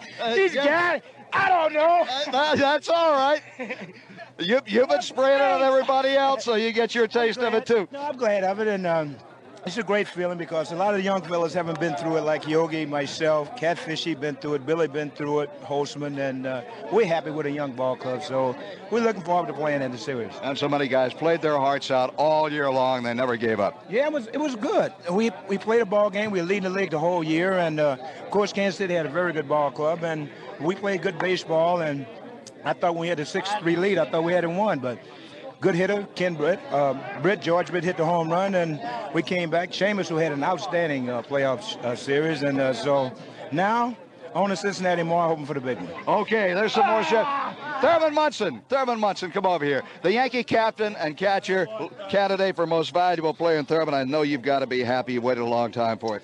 Well, we played good. You know, we made one mistake out there, and the guy hit a ball out of the park. But damn, you know, we really did outplay him. It really wasn't as close. But God, just thank for everything that went right for the whole year. And Chambliss did a hell of a job, boy, hitting that ball out. He's done a great job, hasn't he, all year long? I'll tell you, you know, I said it. Thank you. I said it earlier. You know, they talk about and they've been playing me up for most valuable player and a lot. But you know, we got 5-6 guys on this club that just done a hell of a job all year. And my God, you know, to single a guy out, if it's me, I'm thankful. If it's not, I'm thankful too. As long as somebody in our club gets it, because I really think they deserve it. Let me ask you how you feel after getting hit in the neck of the throat with that foul ball. Well, I can't talk to it. This isn't all hoarseness. I think it's swollen up a little bit. I was a little nervous because when I was a rookie, I got hit there and I had to go to the hospital. So I got a headache a little bit afterwards, but damn it, an excitement like that, who cares, you know? That's right, who cares? And congratulations on the 10 hits in the series, setting a new series record, you and Chris. It's a dream come true, you know. Frank, we played all year. I've been here 8 years, and I'm really happy, you know. I mean, I'm happy for everybody, but especially Roy White and myself. We've been here 8 years and, 12 years, and it's just something to be with an organization like the Yankees and finally get a chance to play, you know. Thurman Munson, congratulations, and I know the whole city of New York is just so proud of all you guys. Well, listen, we drew over 2 million fans this year, and we packed it for all of the playoff games, so... God willing, I hope we'll pack it for the World Series, and we'll try to give them something to cheer about. Best of luck to you in Cincinnati, Thurman. Thurman Munson, the Yankee catcher and captain, who has been so instrumental in everything that happened for the Yankees this year. Gabe Paul, the president of the Yankees. And Gabe, it's been a long time for you, 50 years in baseball, and here's your championship team. Well, they were great, and it was so dramatic and so wonderful.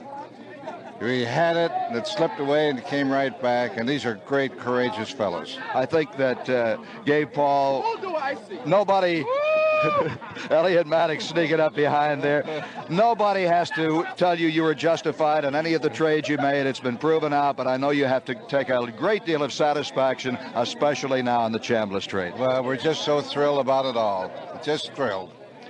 Going back to the team that you... Yes, going back to Cincinnati, but... we're going to do it in the series, too. Gabe Paul, congratulations. You built one heck of a ball club. You've had a great career in baseball, and I'm just getting emotional now, but I'm so happy for you. Thank you, Frank. Thank you very much. It's a great night, and we're going to have a great week. Gabe Paul, the president of the Yankees.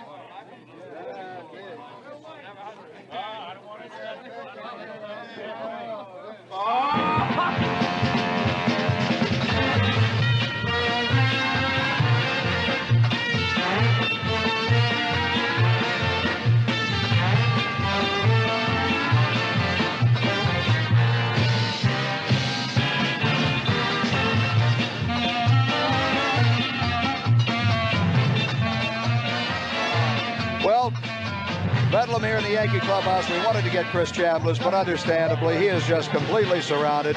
We got all the people we could. The mayor of New York, Abe Beam. We want to say that the participating advertisers were the Miller Brewing Company, Brewers of Miller High Life. If you've got the time, we've got the beer. The beer is flowing freely here in the Yankee clubhouse.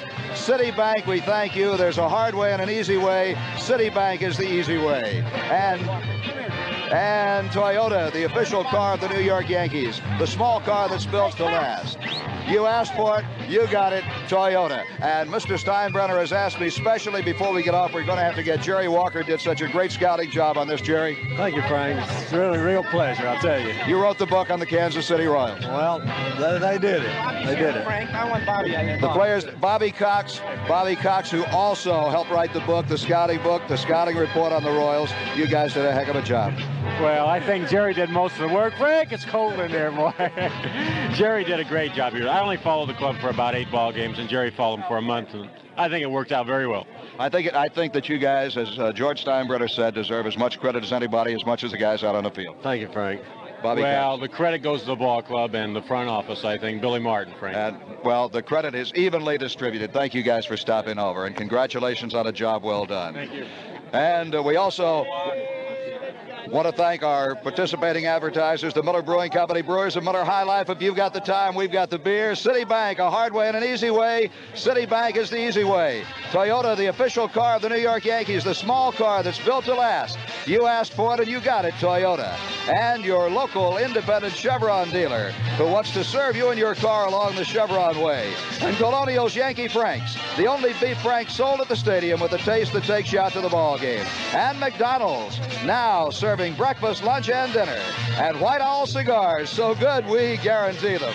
And TWA, where being the best isn't everything, it's the only thing. We'll see you 12:30 Saturday on a pregame show before the World Series out of Cincinnati. We thank the New York Yankees, Frank Messer, for Bill White and Phil Rizzuto. It's been a heck of a year, and thanks to you fans for being with us.